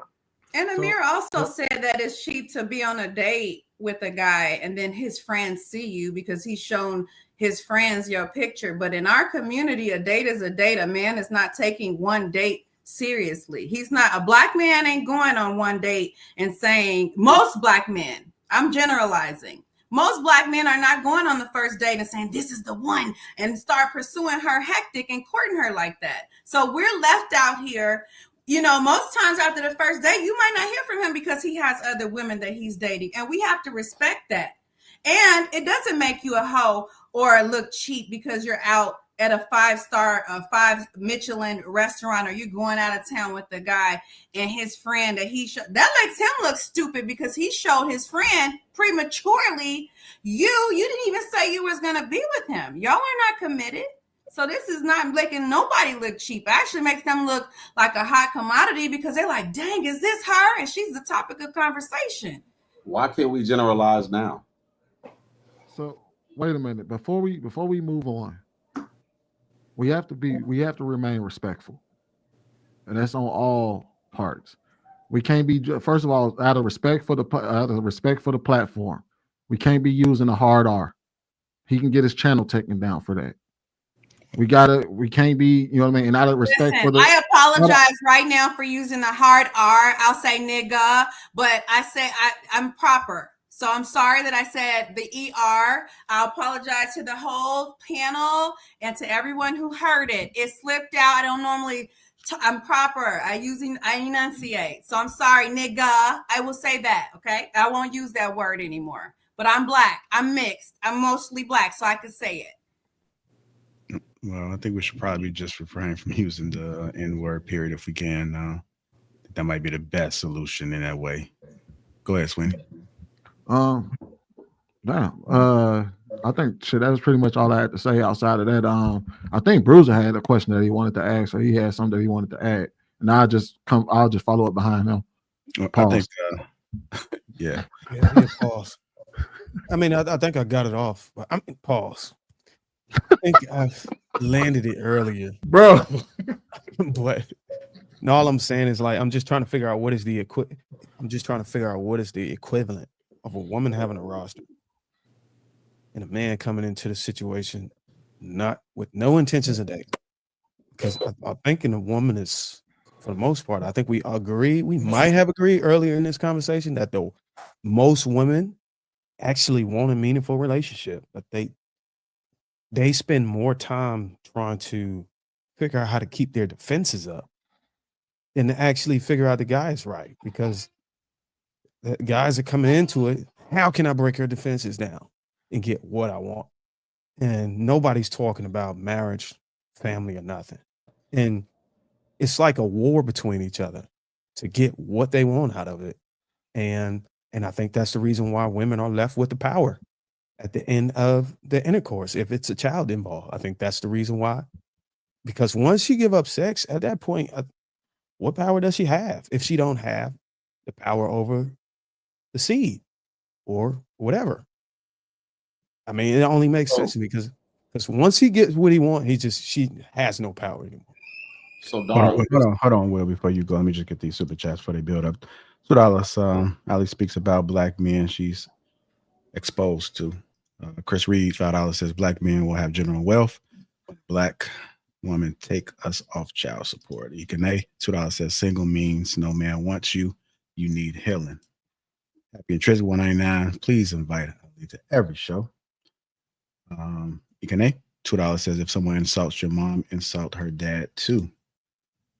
Cooley Lee, I see the panel is missing a message. Kendra G was referring to her dating app and dating show. That's the roster she's talking about.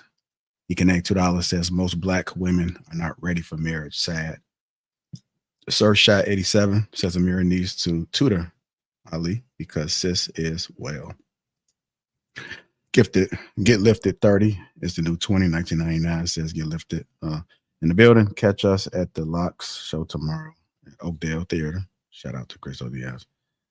Prime VA 757 $5 says there are 2 million more black women, black men, almost 1 million more married black men than black women. So who values marriage more? LOL. Gina 789 $2 says Amira 101 and 100. Chris Reed $2 says should black people get married? And lastly, JC $5 says ask Will, this is Barbara a World War II veteran because that mustache is thin as hell. So Bruiser, question for you. What do you think the solution is? What do I think the solution is? For what? For what particular problem? So we're saying that guys are just trained to try to basically smash, and women are trained to have their defenses up. Because I think the solution for that particular problem is to change the training. Change the training for who? For the ones who are going on the offense. So for the guys, change the training for the boys. Yes. The men should be trained to, instead of focusing on breaking the defenses for sex, showing capability for marriage. I think is better training. So let's just ping pong back and forth for a second. I want to make sure we get to a point. What percentage of the men do you think, we're talking about black men right now, single black men, what percentage of the single black men do you think are just trying to smash and has no intentions for marriage? Well, that's a loaded question. I can't hold you to it. I just want to know what you think. Well, I think it's a loaded question. Well, okay. For me to answer it means that I would agree that it's contrast between the two. I think it's a blend of both. I think I think a fair amount. I think most black men are trying to be married, but they do want to have sex first. Yeah, okay. Which means that both of those two statements can be true at the same time. You agree? Yeah. But whenever you pitch the question, it was like one or the other. Well, because you said fix the training, right? So if you think most black men want to get married and also have sex, we don't need to fix the training. The training. No. What issue did I say that in the training? Did I identify that, or I don't know if you understood it? Maybe I missed it. So I think we're putting the cart before the horse, if that's the right term or something. Well, are you saying that the most black men that want to get married, that also want to have sex, they want to have sex, and maybe marriage is an afterthought? But I'm trying to figure out. I think the marriage is most definitely that. At this point in time, I think for most black men, marriage is a afterthought. Now let's walk with me. If most black men want to get married, they want to test the product out first. Now, if they were to have sex with this woman and he's still a marriage-minded man, he wants to have sex first, he has sex with her, and she's a value add to his life, do you think he's going to throw her away? You said if he's marriage-minded and he had sex first and he found value in her, do I think he's going to throw her away? Yes. I don't know. He didn't marry her. Well, we don't know anything yet. We don't know. I don't think it's a yes or no. I think it's a chance. No, it's an idea of a philosophy, right? Like if I'm a marriage-minded person, I'm single and I meet Di, and I want to have sex with her before I obviously do the whole relationship thing. We have sex. She's a value add. She's a good woman. Do you think there's a high probability that I'm going to say, I don't want her. I'm going to go out there and look for some more sex? No, but you may make mistakes along the way that make you lose her. Fair. Everybody, fair. I will answer that because it's very loaded again. But it has to be loaded. I will answer this way. Let me answer it and then just let me know if you accept that, because you did give me another loaded question.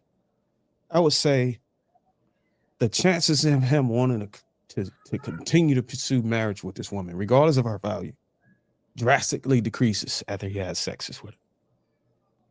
Because that could be true. There's a filtering process called post nut clarity that comes in. Right. And that post. Go ahead. My bad. Yeah, go ahead. You got it, because I think you understand it. Yeah, I understand it. I think the post nut clarity will come in like she really doesn't add any value to my life, because I don't think any man would. Well, that means hold on, wait. Let's go back and forth. But that means that her value was contingent upon the intercourse. No, it doesn't. My point. Well, you just said after sex, the value was diminished. No, I said sex never happens, and marriage happens, and you can't absolve yourself from commitment. I said yes, you can. People can still get divorced. I think the woman would rather. I think the woman would rather go through the altar for the sake of her salvation and what she believes, rather than quitting after catching a body. I understand that, but I think God would favor that more for the man to tuck tail and run away from. It ain't about just what she wants; it's about what they want, right? No, I wasn't talking about. I was talking about what God wanted. Okay, fair. And her salvation in exchange for what God wants. I think even fairer question is, so you're saying that he says that he has to find after sex, he finds out that she's a valued asset to his life. No, I didn't say that. No, you did. You essentially said, okay, he wants to have sex with her, he wants to test drive it, and then he determines, she's a valued asset to my life. That's not what I said. What did you say? I said a guy who is marriage minded, who also wants to have sex.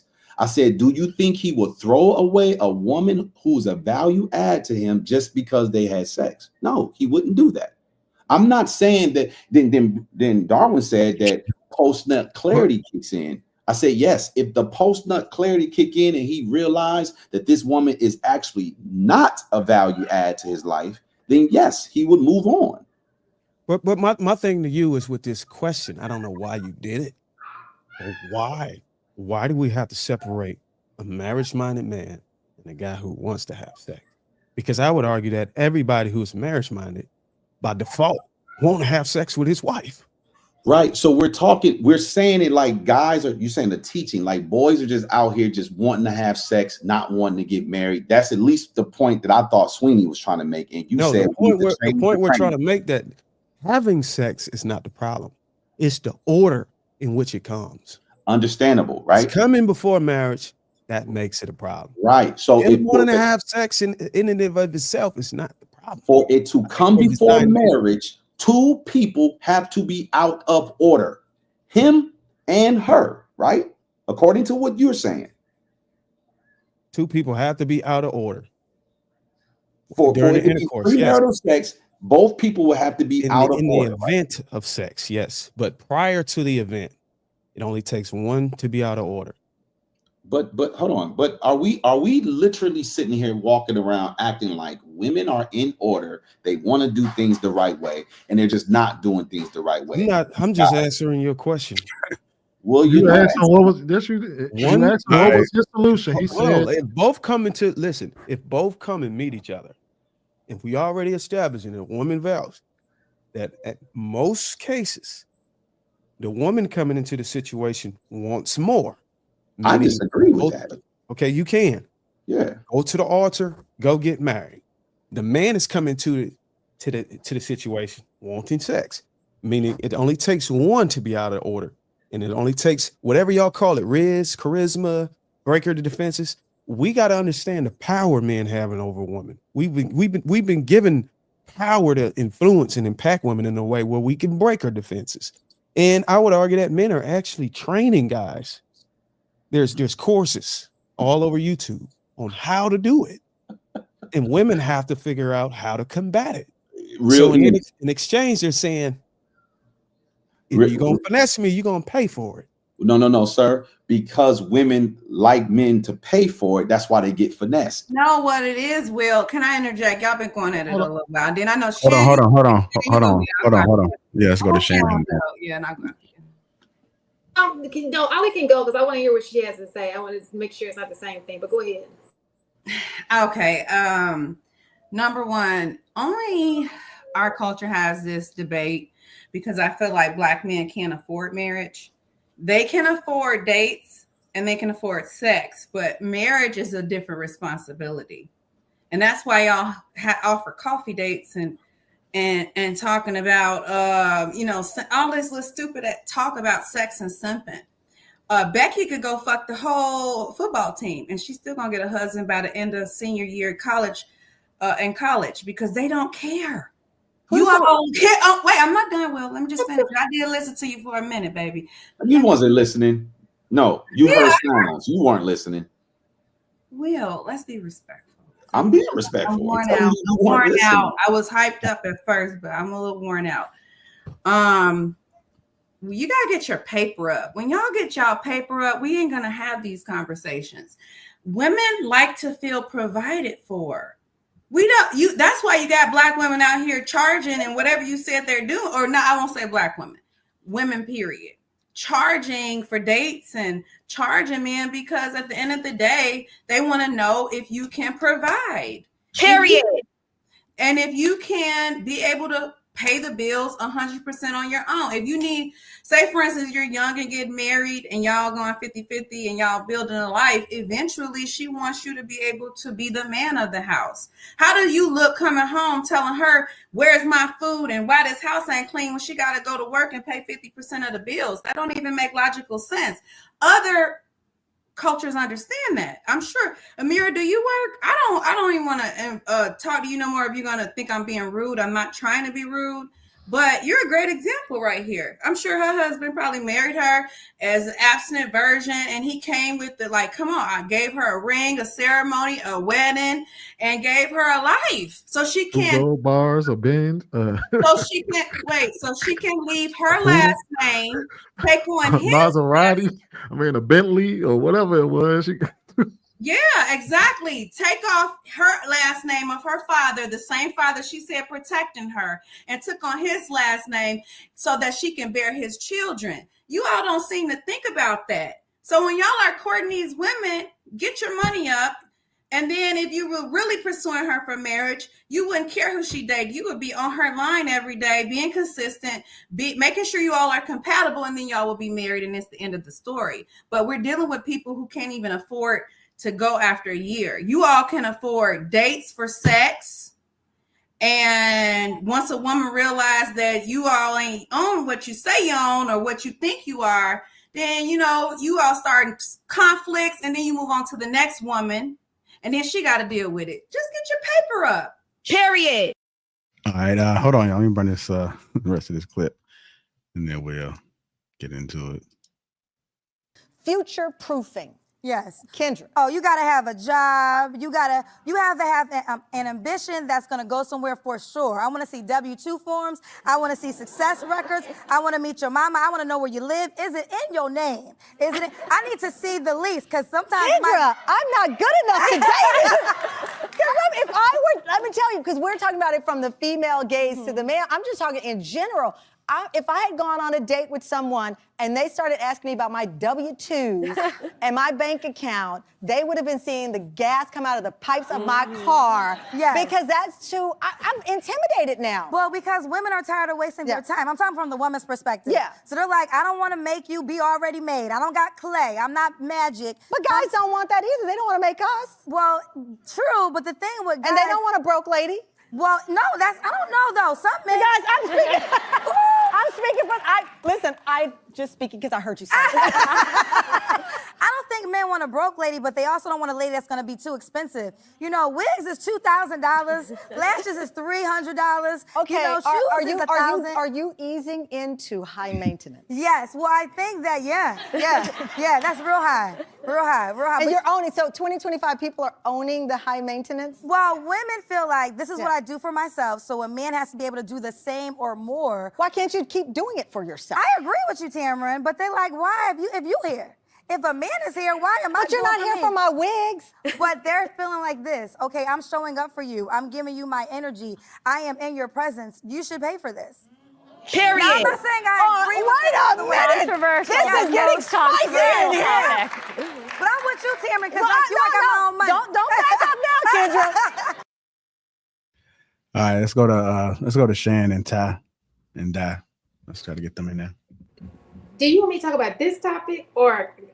Yeah. That confuses me. Yeah, you can respond to what was just said. Now we can kind of keep the conversation moving. Okay, just because I wanted to talk something about Darwin. I think that because to answer Will's question, I think the issue is when people are dating, they go into a date. Yes, he is marriage minded, but that does not mean he wants marriage with you, and that's the problem. He can carry you for as long as just because he's marriage minded doesn't mean he ain't gonna play you because he don't want you. You understand what I'm saying? And so it's the people that you're playing in the process of you finding your wife that's the issue. Yes, she's not an added value. She doesn't add value to your life, but you know that before you have sex with her. Because the only thing left is sex. You can see those things before you actually have sex with her. So if you see that she's not adding value to her life, let her go. Why are you hanging on to her? You're wasting her time, right? You're pretty much using her to sex, and then you're like, oh, post-nut clarity. No, you had clarity before you even got in bed with her. You ignored it because you wanted sex. Period. And so that she cooking. That's really the issue on what's going on out here. I mean, he got his ass cooked. I think you gotta let Will respond to that out of fairness there. Appreciate it. I don't have no problem with what she said. I would just add to what she said. Same thing applies to her. If a guy, men don't move like they're your husband when they don't want you to be their wife. So if a guy's not moving like he wants you to be his wife, why are you sleeping with him? The same thing applies.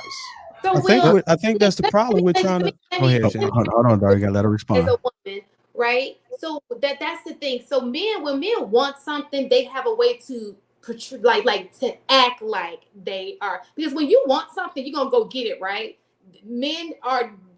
There's an action. So what's it called? It's not gaslighting. What's the other one called? Love bombing, right? He's gonna love bomb you. He's gonna do all great things for you until that's why I say that after so many months, he's gonna get tired of doing this. His true colors will show because he's like, this ain't even worth it. But in the beginning, when somebody wants something from you, they're gonna do everything that they're gonna play it to get exactly what they want from you. So that's not a true statement. There are men out here moving, doing exactly what they know you because they want something from you. And it's hard for some women to decide who is who.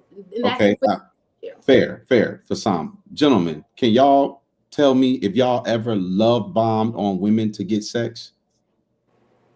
I've never done that. I've never done that. And I'll take it further to say to pretend like every time men have consensual sex with women, we're harming them or attacking them. I think it's disingenuous and dangerous to say stuff like that. I'm not talking to you, Shan. I'm not talking to you, Shan. That wasn't your argument. I'm not talking to you. But what I'm saying is, if we do that, then let me ask you this: y'all believe it's dangerous, right? According to y'all, that's the danger to the community. What should be the jail sentence for them doing that? How much? No, well, let me pose it to you this way, Marcus, because I did want to ask you this question. Let me pose it to you this way. My question first. Hold on, bro. Hold on, Will. Let me, because Marcus added a very real part to that, right? So I do want to pose this to him.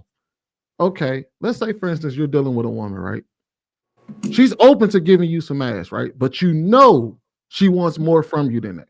You know without a shadow of a doubt she does. But you honest with her. You tell her, hey, look, you ain't gonna get shit out of me but hard dick. But you know she wants more from you.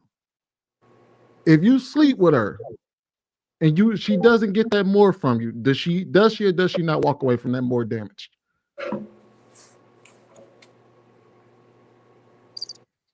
No, she's not more damaged. She is. Well, I would say that she is. That's the difference. Hold on, y'all. Let's let Ty respond to add on to it. Go ahead, Ty. I was going to say in that situation, and this specific thing that Sweeney brought up, she would be more damaged, but we cannot take all the responsibility away from the woman, right? I just had this conversation recently with my mom where, like Allie was stating, the issue is that women do lead a lot with our emotions, with our heart, what we feel. And sometimes our feelings can be misleading, right? So we have to start learning to take what's at face value, especially with dealing with men. You have to learn that what he said is what he meant, regardless of everything else that he may be doing in that situation to promote getting the end result out of you. So we can't, yes, she was more damaged, but that's also still her fault to a certain extent because they were both two consensual adults that decided to Are we go asking into who's at this. fault, or are we asking is she more damaged? Yeah, I'm not asking if she's at fault for being. I'm asking, is she more damaged? Is she more damaged? Is yes, right. she is more damaged. But I'm just saying we keep posing it as if the man So hold on, wait. is the only one that can have. Since we got that, let's let Marcus explain why he's not more damaged. And if you can't, and I'll post. Okay, yeah, I'll clearly explain. If you tell somebody that you plan that you have no intent on being in a relationship, but you would want to have sex with them, however that conversation occurs, right? And that person agrees to have sex with you, and y'all have sex. If she wake up the next day and say, you know what, he damaged me, I think I should call the police and put a allegation case on him. Because that's the type of shit y'all saying. We just out anytime we have any interaction with women and they wanted to have this interaction with us, we've damaged them. So why not persecute us? Why not put us in jail for it then? I think let me rephrase it then, Marcus. Let me rephrase it and let me see if you can answer it this way. A woman who goes out and consensually has sex with men who have pleaded to her that they don't see nothing further, even though she wanted to. She continue to have sex with these men. Is she damaging herself? I feel like she's already. Hold on, Dad. Let him answer. Come on now, don't just jump in. Is she damaging herself by doing something she does not want to do? No. Yes, anybody that continues to do something they don't want to do would be damaging themselves. That's not what we're talking about. That's not what we talking. So this why I think the party is where I can't get on board with y'all. We live different lives. So I have run into women that actively wanted to have sex with you, and it was just that. They didn't expect you to call them for weeks and pretend to be their boyfriend and all this shit. That's not been my experience. I've met women that wanted to hang out and kick it. I might be in the state for a quick second, and they whoop, we at the bar and they go down.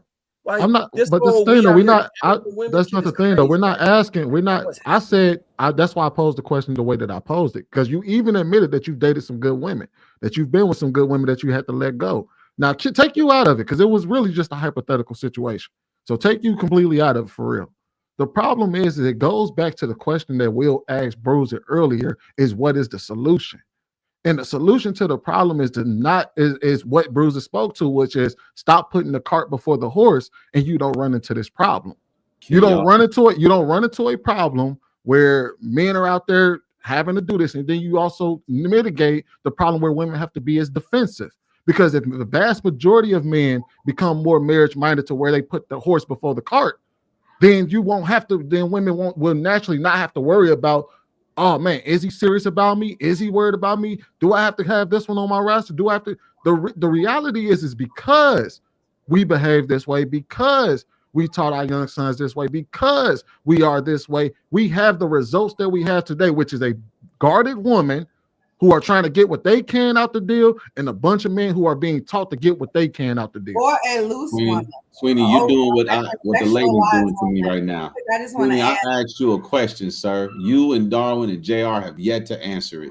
But I want to add, I haven't got a chance to answer. Control of sex Hey, because I asked the question. Then you know what's funny, Will? If you don't have sex, women will call you gay when they try to have sex with you. But now we harming them by having sex. no, with them. nobody said y'all harming Marcus. What Hey, y'all But you're enabling that woman and that woman who will call you gay. Y'all, one mic, y'all, one mic, Why are one you mic, trying one to mic, pass those one women mic, anyway, one mic. Marcus? Those are not the women Can I you're say trying to something? pan to. I'm gonna go after Y'all you. got to think about it. Like, Let Dot talk, because she hasn't. instead of, this is the thing, y'all keep trying to raise these men to fit society instead of trying to change society. Why continue to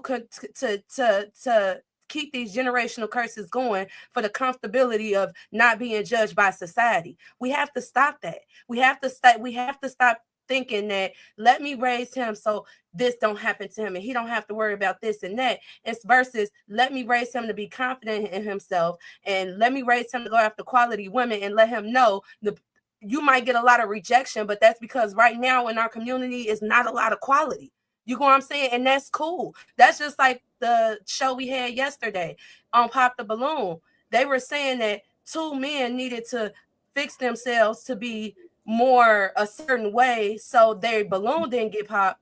But at the end of the day, they was walking off with the women. The guy, it was some guys on there who balloon didn't get popped right away, but they wasn't walking off with nobody. So I feel like you have to start making your like making these men be true to themselves. Because then another thing, being true to yourself, when you just going for pussy, you're coming across, you're not going after women that you can submit to you. You should be teaching y'all boys what type of woman would submit to you. That's the type of woman you should be courting. That's the type of woman you should be trying to go for, instead of wasting your time going after pussy. Because the woman who will submit to you is not worried about how much pussy you get. A woman who's actually for marriage is going to be a value to your life, is not worried about the things that y'all trying to court these men to be, these boys to be. It just is. I don't get it. Can they answer my question? Can y'all gentlemen answer I'm my gonna go after question? Shan. Shan wants to go, then I'm gonna go. Well, I'm trying Hold to on real quick. Let's just ask a Will question and we'll go to Shan. Yeah, What's the question, what Will? was the question again, Will? Sorry. Have you guys ever love bombed on women to get sex out of them? I know Marcus said no. Me, no. No, I never love bomb on a woman. Have you done it, Sweeney? What is love bombing? Act like you want to be, acting like you in love with her and you want to be her man so you can have sex with her. Like, oh, I didn't know that. I didn't know that was love bombing. Yeah. Well, let Shan bombing? tell us what it is, because maybe I'm saying it wrong. That's despicable. I've never done. I thought love bombing was just showering her with gifts and praise. Let Shan tell her, because maybe I'm wrong, because I was told men love bomb on women to get sex out of them. That's what she said. So it can be either or. It can be like you're just making it seem like you're really interested in her. It doesn't have to be gifts. It could just be like I'm showing, like I'm consistent. I'm calling her. She's calling me. Basically I'm going over to see her, acting like I want to see her. Those types of things. Okay, like, cool. So you're interested. You're so truly gentlemen, Okay, I have. If the question you're asking is, have hold I ever had the ability on. to tell it? Love bombing is an attempt to influence a person by demonstrations of attention and affection that can be used in different ways and for either positive or negative purpose. So Psychologists have identified well, love bombing as a possible part of a cycle of abuse and have warned against it. Love bombing is where an abusive partner is bombarding love unto their victim and is part of an emotional abuse, coercive control.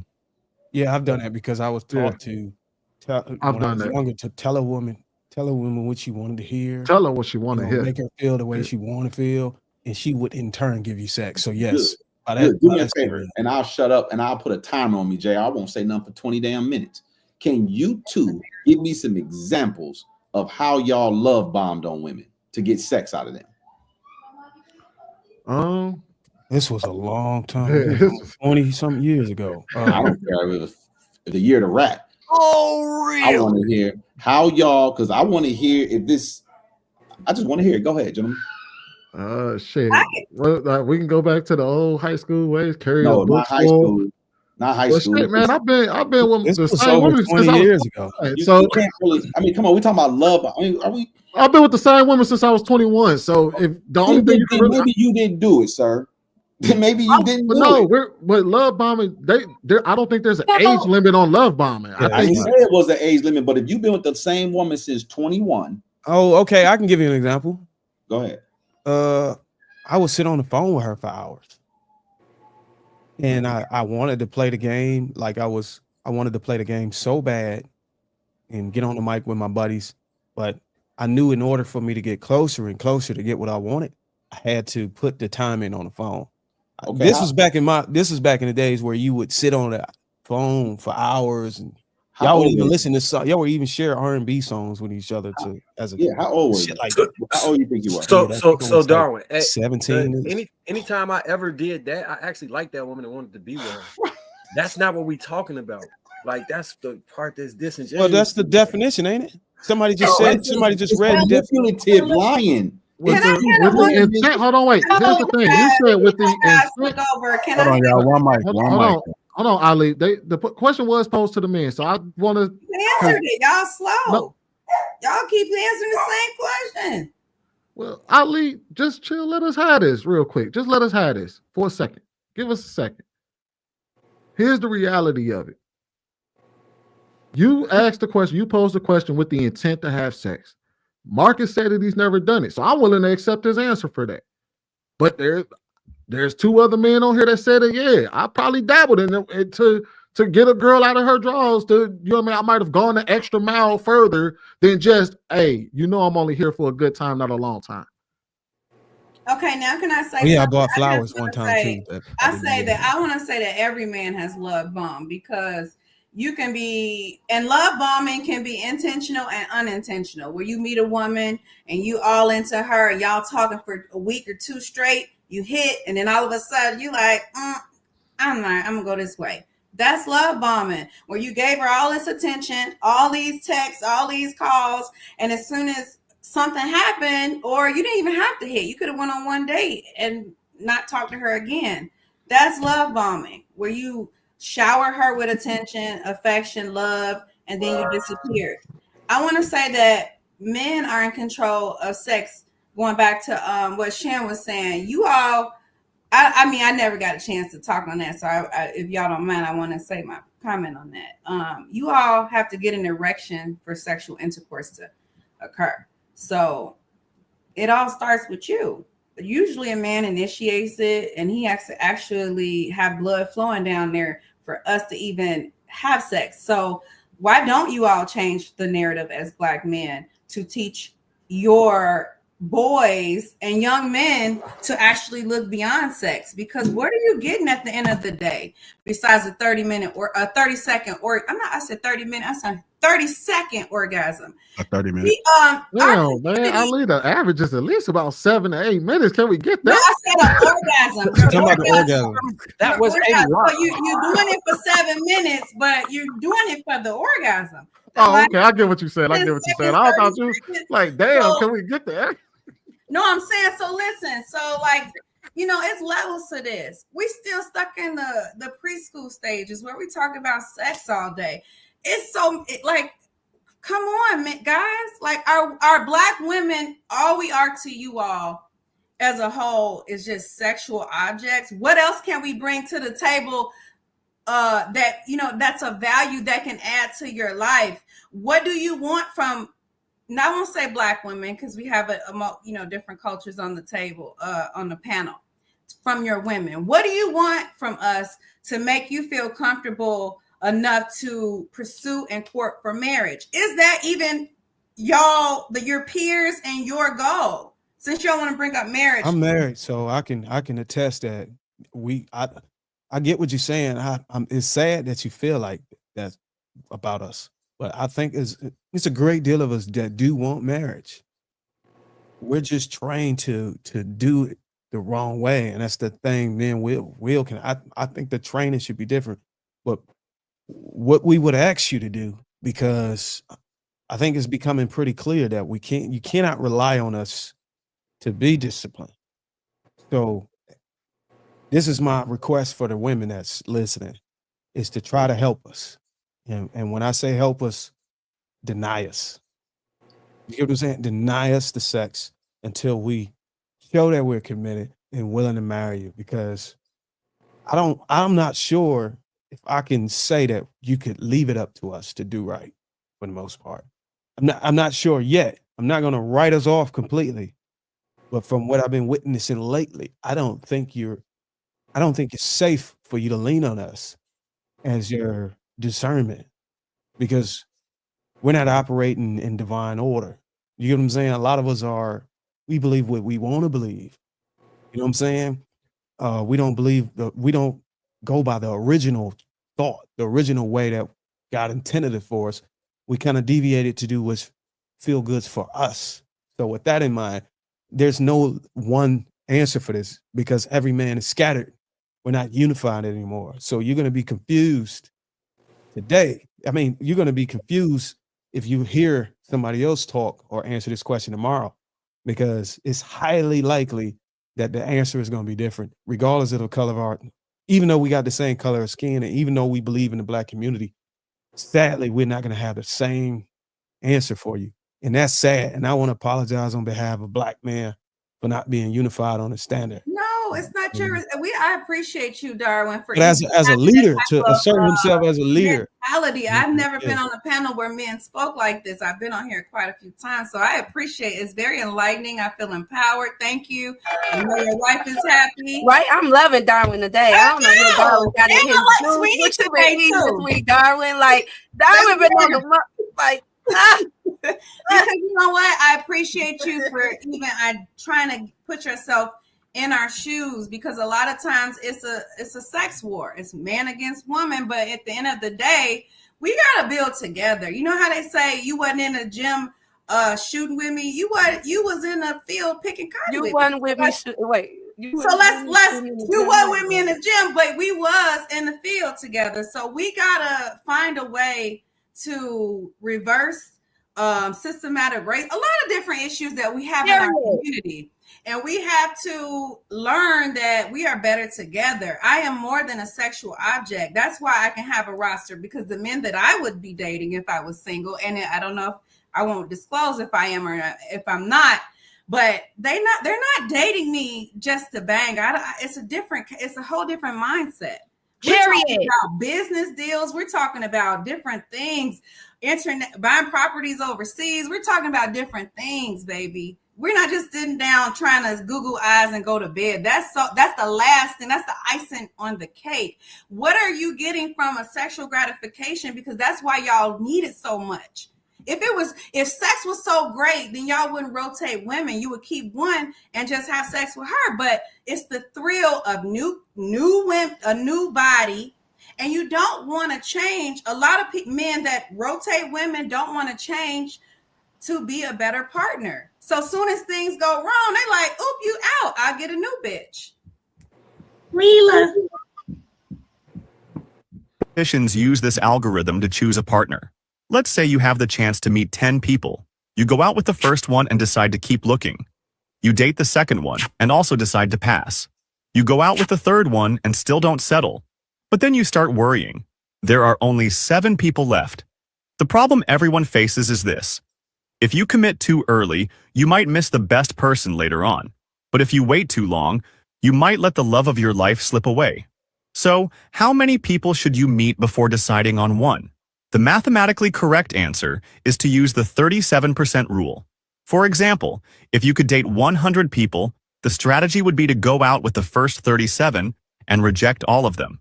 You'd use the best of those 37 as a benchmark. Then, starting with person number 38, you choose the first person who's better than that benchmark. Now, with more realistic numbers, let's say you think you'll have time to date 20 people. You date the first 7, and they'd basically be your guinea pigs. No matter how much you like them, you end things with them. But you keep track of your favorites so far.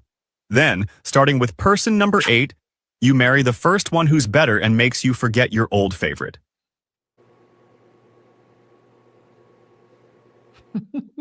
They didn't that video didn't compensate for all of those people that were thrown away.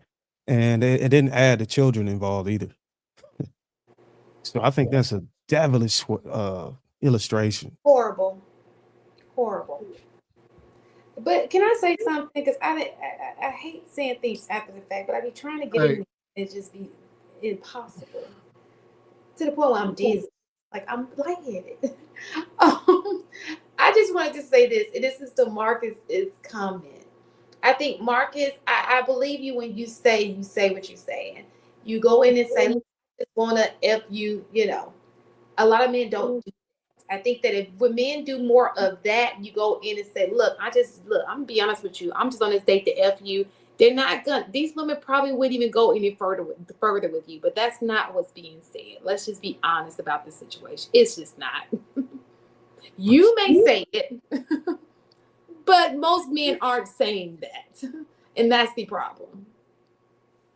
So the crazy thing is, so here's the conundrum. So basically, it's either men be 100% vulgarly honest to protect women, or men have to be chaste like women. Like and basically that goes to what me and Bruce's message was, which is to teach our young men to value something more than sex and to go into it. If you wait until marriage, if you protect the sanctity of sex and reserve it for marriage, then you go in a lot more serious. And then that way you can still protect the women. I think that is the better way to teach them. But if you want to go the other route, men would literally have to be 100% honest to even protect women, because to Shan's point, most men aren't that honest to tell a woman, I'm only here for a good time, not a long time. They're not. But let me ask Di a question so she can go ahead and start. I'm gonna ask you a question and you just go off of that after you answer, please. So let me ask this. Just tell me, is this safe to say?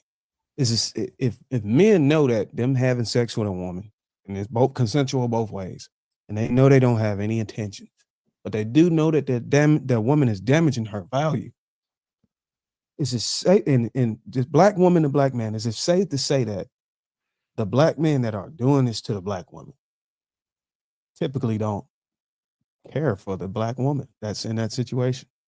If we know that she's damaging herself, and we're supposed to be leaders and protectors of our black women, and we know they're spiraling down, but we still want to get our satisfaction off in exchange for their demise, does that mean that we don't really value our black women?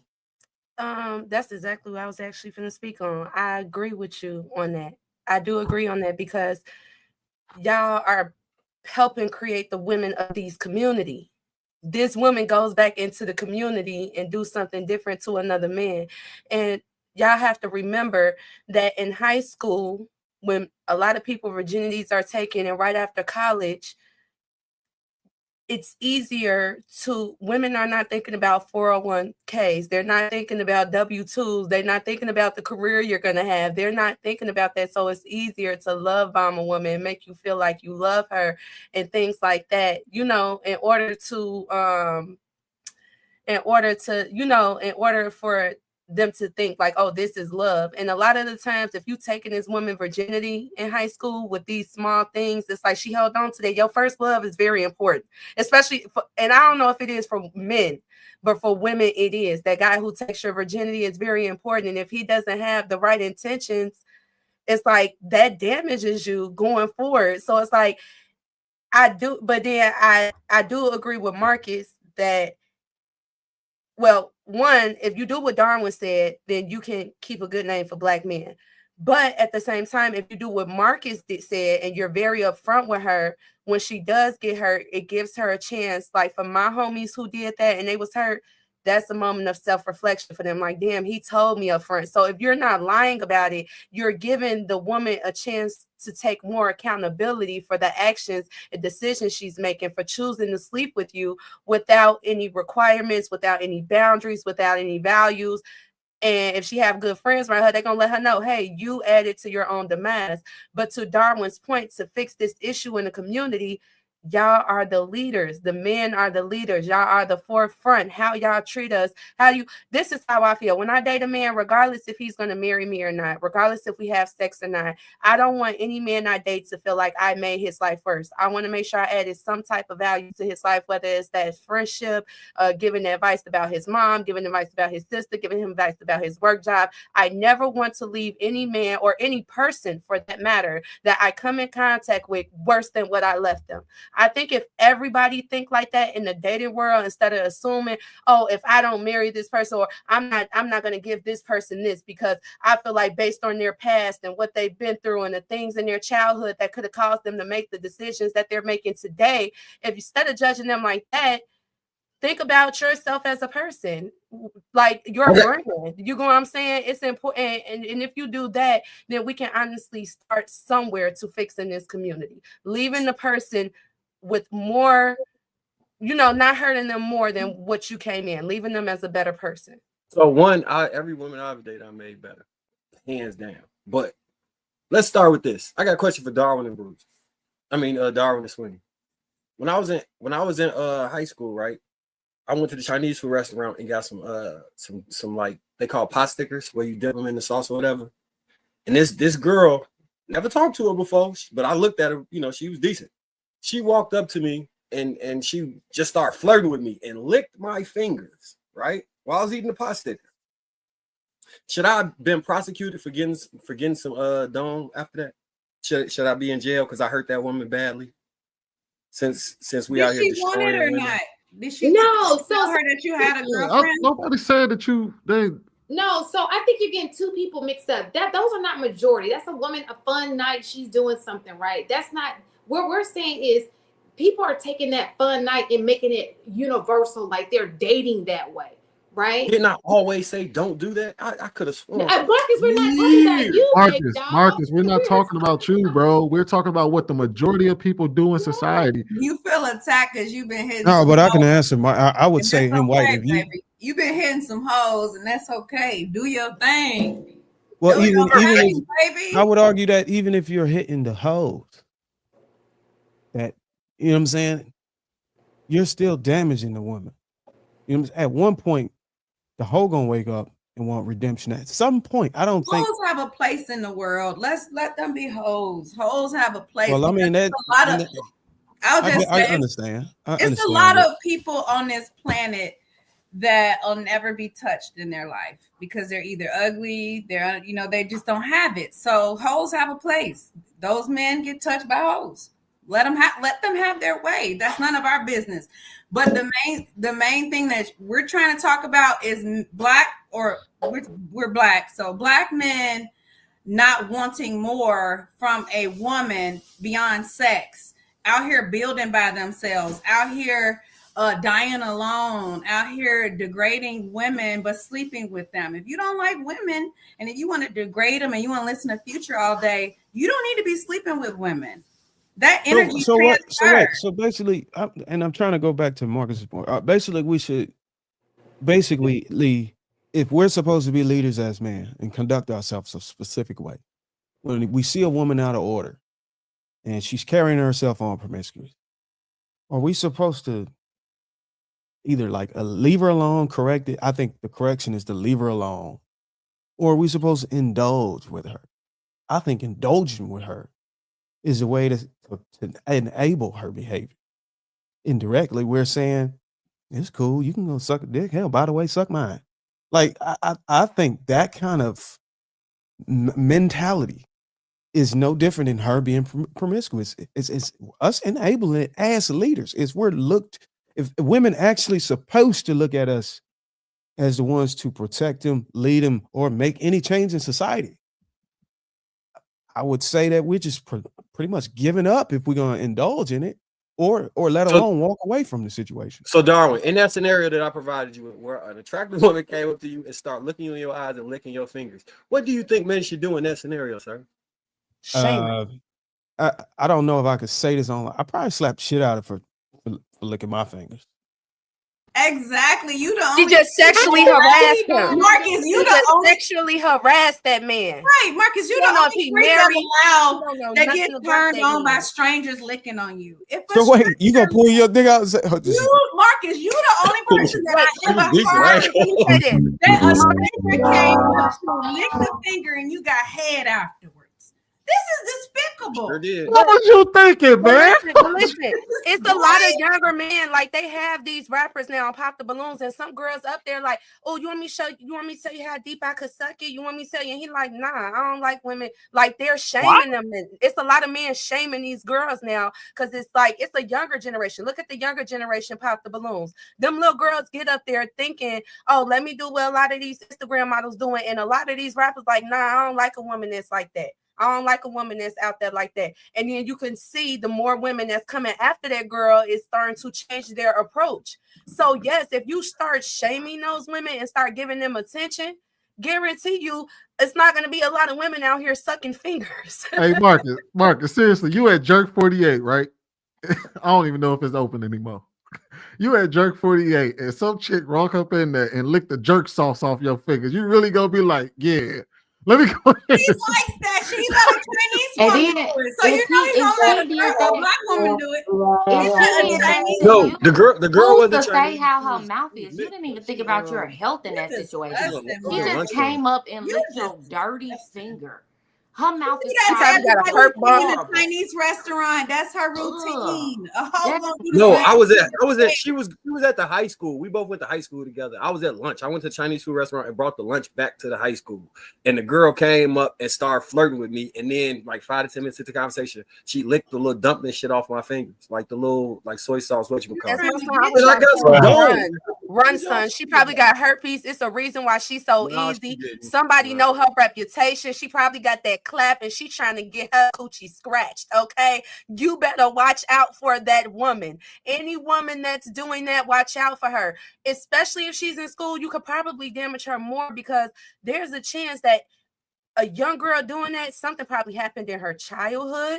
There's something that's probably happened with men who probably ran a train on her when she didn't ask for it on a drunk night. There's some sexual abuse behind that. So you don't want to enable that behavior and let her think that's okay. Go get help. Or maybe because that's an opportunity. That's an opportunity for you to be like, hey, maybe this ain't the right way. You could have changed her life and sent her on a straight path. She knew Marcus what time Marcus was on, and that's why she got what she wanted. See, listen, let people do what they want to do. He want the head, she want the finger. Let them do what they want to do. Okay? Well, I can't do that. Said I'm the spokesperson for hoes. Okay, whatever. Shit, that don't make me a hoe, but I can identify. I'm not going to judge a loose woman. But what I do want for our community, and especially for men, because this is a man-led world. Men are the leaders. So I want you to take more pride in your penis. Take more pride. Why do y'all fuck? How can you tell us to take more pride, but then you say let women do what they want to do? No, I'm saying if it's two consensual adults, let them do what they want. Wouldn't it be better if men are supposed to be the leaders and he want it to be right let me finish. I was about to say that I would prefer men to lead the way and say, hey, baby, you know, it when women come at you like that and a man shut it down, that kills your ego. Like you should have more, but I want you to have more self-respect for your penis. It's too many baby daddies and too many baby mamas. Every culture has it, but we have too many of it. And I don't got no kids out of wedlock. I don't got no divorces. I don't got none of that shit. So I mean, but I'm talking about the A community. lot of men ain't as I lucky as you. don't think. either. A lot of men ain't as lucky as you. I don't either. I don't have that situation. I don't identify with what I'm talking about. But it does affect me when I go into corporate America. It was very helpful, and I appreciate you for that. If you haven't seen this video, you're all right with me. Well, what? Oh, whatever. Like I was saying, listen. I don't know. I wonder why Will ain't said nothing. I lost my train of thought. The timer went off. I was trying to say that I prefer black men to stand up, take more pride in your penis. A woman shouldn't be able to just access your penis like that. You should be charging like these hoes charge. Like, hey, baby, I ain't that easy. Take me for a drink first. Take me to dinner first. Y'all too easy. You're too easy. Is that what you're doing? I don't identify with what I speak on. I identify when I go into corporate America and I'm the only black person there. And I see white people. I see nothing but white folks running shit. And and they have husbands and they have wives, and I hear they talk, and I'm the only person there. I'm the only person making what I make and do what I do in these corporations. And I want my brothers there. I feel like when they go to lunch and they sitting at lunch and talking and shit, I want that feeling. I want the majority to be black in my office. I want to go to lunch with y'all and we could kiki like they do. They be like, hey, Bobby, you're going to the soccer game today. They be playing badminton and all this shit. I want to do it with y'all. That's all I'm saying. So we got to elevate our thinking if y'all want to come into the world of wealth, the world of making things happen. We cannot be arguing over sex. If you want to fuck. If you want, like, let's get beyond that. Let's get to the money. Let's get to us building our communities, owning houses on the block and not renting them. I'm mute. I think the issue is, though, with Ali is, and nobody in this, please don't, this is not anybody on this panel. The problem is a lot of times people think so much about having sex that they ain't thinking about nothing else, and it impedes on their success. They're not becoming successful because that part of their brain is so focused on getting the coochie that they can't think about nothing else. So it leads to economic downfall. Like, we're the worst. I mean, even though you guys are doing great, you got to know that we're last on the list economically. We are, right? So we could just take this energy and put it elsewhere. We be some bad mama. This needs to be spoken about because obviously it's a problem in our community. But if we could take that same energy and put it elsewhere, because like I said, I've already told y'all that we were born physically stronger than most, right? We are pretty smart people. We use it in the right areas. We have so many, we're trendsetters.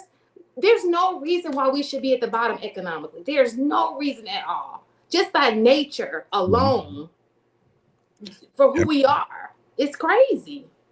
Shout out to all the bad mama jammers. Let me get to these super chats. Chris Reed, $10 says, Will follows the new modern black women. They get married and then the vows say better than worse. Women don't believe in worse. Women are taught to go forward, not backwards. Chris Reed again, $5 says, every woman wants a man like Chris Brown, looking good times.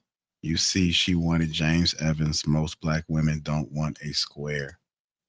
Prophecy to Savior.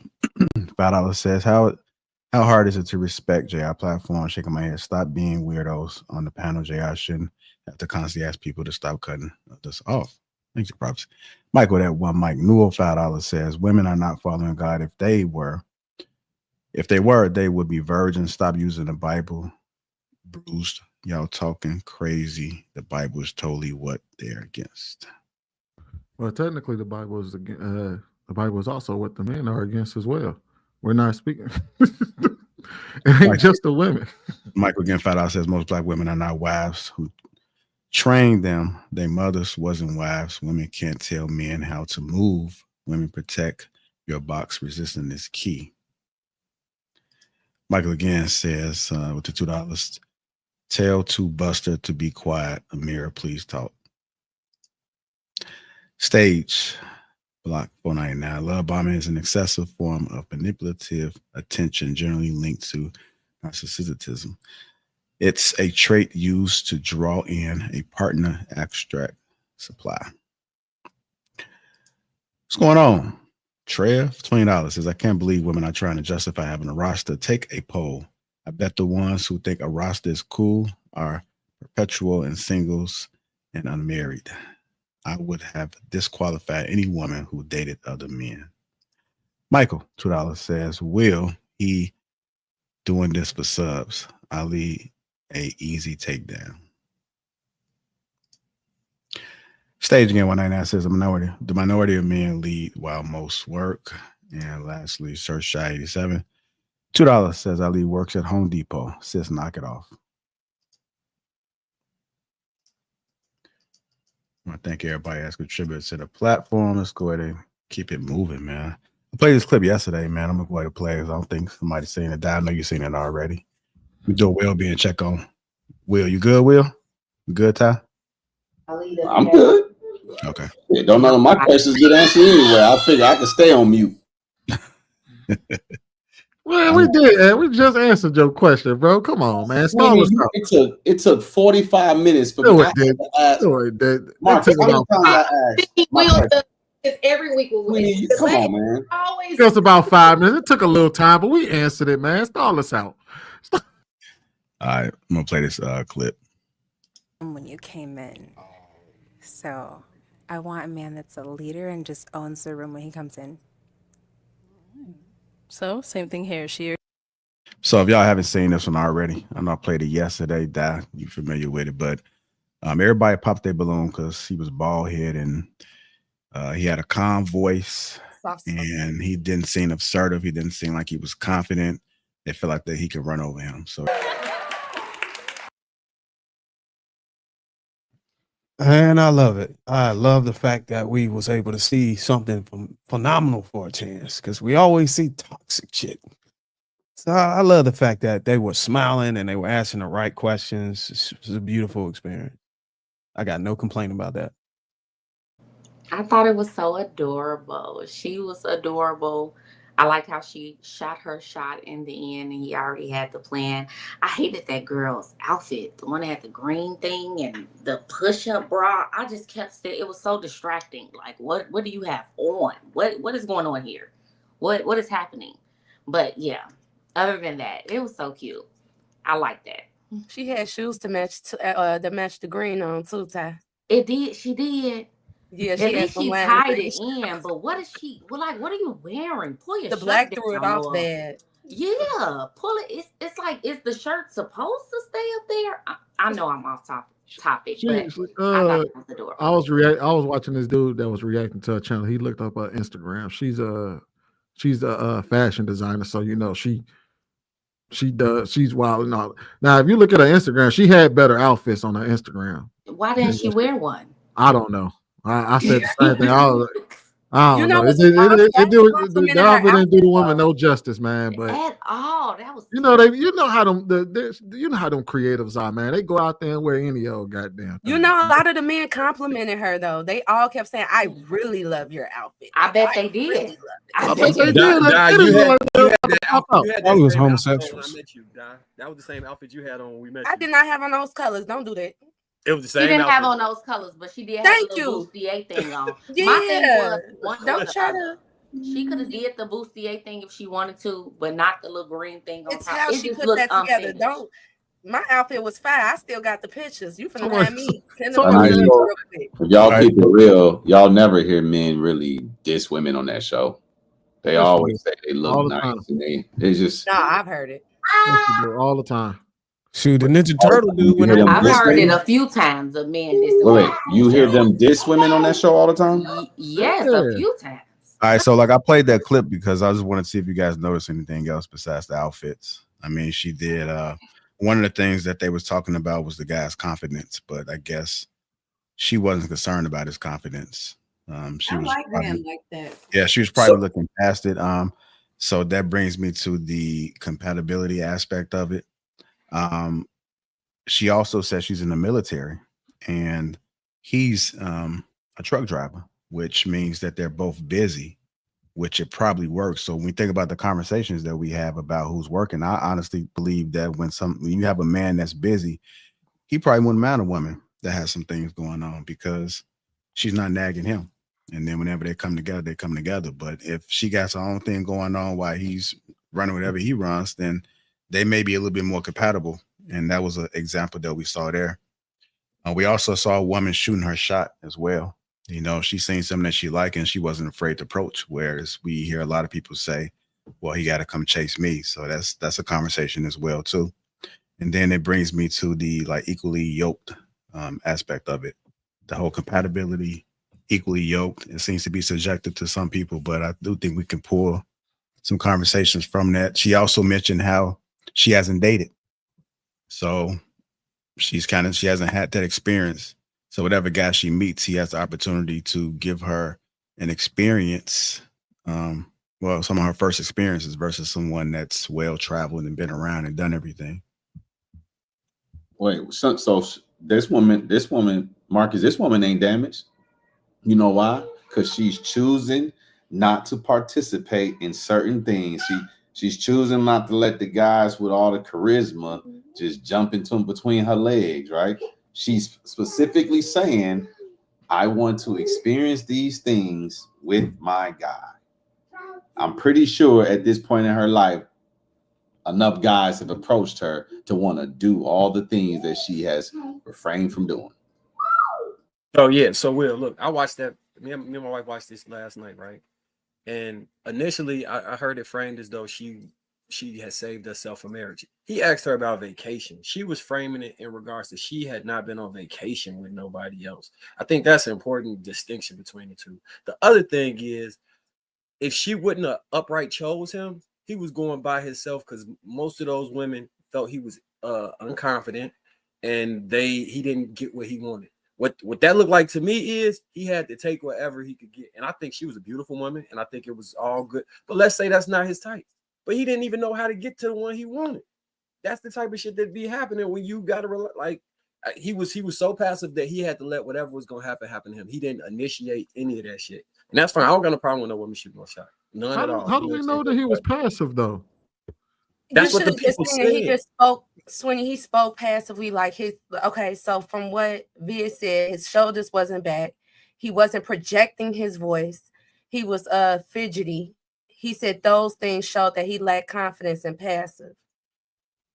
But yeah, but that wasn't what necessary. Marcus was just saying, when you build yourself to attract majority of women, you end up getting majority of problems. Like one girl on there said, I don't feel like I want to date you because I feel like I will walk over you. If he didn't present himself as is, he would have probably ended up getting a woman. Like she said, I have to walk on you. He's the type of man who don't seem like he wants to have to tame a woman. He don't seem like a man who wants to go through with the rah-rah. You know what I'm saying? I feel like when you be yourself, you let people eliminate themselves. And that's the best thing to do is to let people eliminate themselves. Stop trying to convince everybody you're the one. Be you. And when the one meets you, she's going to submit to you. Stop trying to make all men to be one thing, to be so this, instead of, because we women are different. We're different. We all don't come in the same shape or form. So by him just being himself, they eliminated themselves. And even though all of them was his options, he got the one just for him. And I will say this: when you looked at all their Instagrams, except for the one that he picked, all of them was some firecrackers. Every last one of their Instagrams was. And I would say this to make God's point. He only needed one, and he carried himself the way he did. And he got one. He could have popped her balloon with that. And that goes back to our point. You don't have to try to appeal to all the women to get married. You just need to get it right one damn time. That's it. Get it right one time. He can be himself. He don't have to put his shoulder back and practice some shit in the mirror that he watched on the video. He can just be himself and he can walk away with a woman that obviously she seemed like she was from face value, looked like she was a decent woman, modest. She never did all this stuff or whatever she said she did. She was in the military. She was saving herself for her guy or whatever. Like, I think He it was is the average of the guys we were talking about when y'all say guys are just trying to smash. He is more the average of the guys, black men in America, more so than y'all talking about the dogmatic ones. No, that ain't true. He's not even okay, the so I average of the wasn't guys on this necessarily show. speaking to whether he was just trying to smash or not. That's still on the table. Well, Because once they go on the first date, we don't know. We don't know that he's going to come into the situation trying to knock her up after the date. So that conversation is still on the table. It is, or that dilemma is still on the table. But Can you play that small part of Okay, we know he's gonna want to have sex with her, right? I mean, you're not coming on a dating show to be a girl's friend. So sex is obviously something. We actually don't know. Will, you a horn dog. I hope We don't know he's going to want to have I sex. hope your wife The probability tells us he appetite. will, but That's all you Why think am I a about. horn dog? Like, where did you get I'm a horn dog? Because let me explain why. Because everything that they talked about did not exude sex. It exuded. Are you paying attention to the Let me conversation? Will. Because but you say I know that he gonna want to smash after this date. He's a timid guy. He's not even gonna initiate sex. And she said, do you not realize Bruiser is the one that brought that up? Okay, well, listen. I No. Are you paying attention to the conversation? Commenting on what you said. You said after the day he's gonna. He did no. Bruiser did bring that up. Will actually said the opposite. Okay, whatever. The point of the matter. Can you give him credit for that and say, my bad? I thought you said. I don't think. I just heard him say that after the date he's gonna. You didn't hear me say anything. You didn't say that. Paying attention. Okay. What they're saying is Darwin made the point, like, do y'all think he gonna want to smash after the date? And Will, you did respond, yeah, he definitely gonna want to you smash. did say that. So let me go ahead. It don't even matter. So I'm the horn dog because I'm telling Bruiser this man is definitely probably wants to have sex with a woman he just matched. No, with. I didn't agree with that. I'm not saying I'm backing up that point. I don't think I asked that question. I said that issue is still on the table. Okay, but listen, I just want to say that this type of guy is the marriage type, and that says a lot. I think he's a marriage type because he allowed her to speak. He didn't H2O. He didn't. Beverages can only be H2O when you're on these shows. Wait, what? Okay, I don't like. I can't Hold on. Let's just let finish. Go ahead, Ali, and finish. I just want to say that this is the type of man that will actually court a woman and will actually listen to her. And it spoke volumes that I think they were all black. All those black women popped their balloons. But then I've seen on the show where they kept the balloons if the guy has a big chain, if he has on designer Dior or Louis Vuitton, they're keeping their balloon. But a guy like him who allows women to speak, who is, like just chill, allowing his woman to lead the way, or the women that he's interested in, like, okay, and then answering a question, his balloon gets popped. And that speaks to why in our culture, that type of guy is not chosen. That's sad. That's a real sad show to see all those women say he's too timid. But then when a guy's too loud and he beating your ass, then you crying. Like, which one is it? I don't get it. The culture is kind of mixed up. That was a marriage type. I would have Why you have to go that far, man? Like, I don't think most of the men on that come on that show with confidence got the mind of, I'm about to whoop these chicks' ass. No, I'm not saying that. I'm saying that if a man is dominant, if he's flashy, if that means that he likes attention. I get that, but why did you take it to beating ass?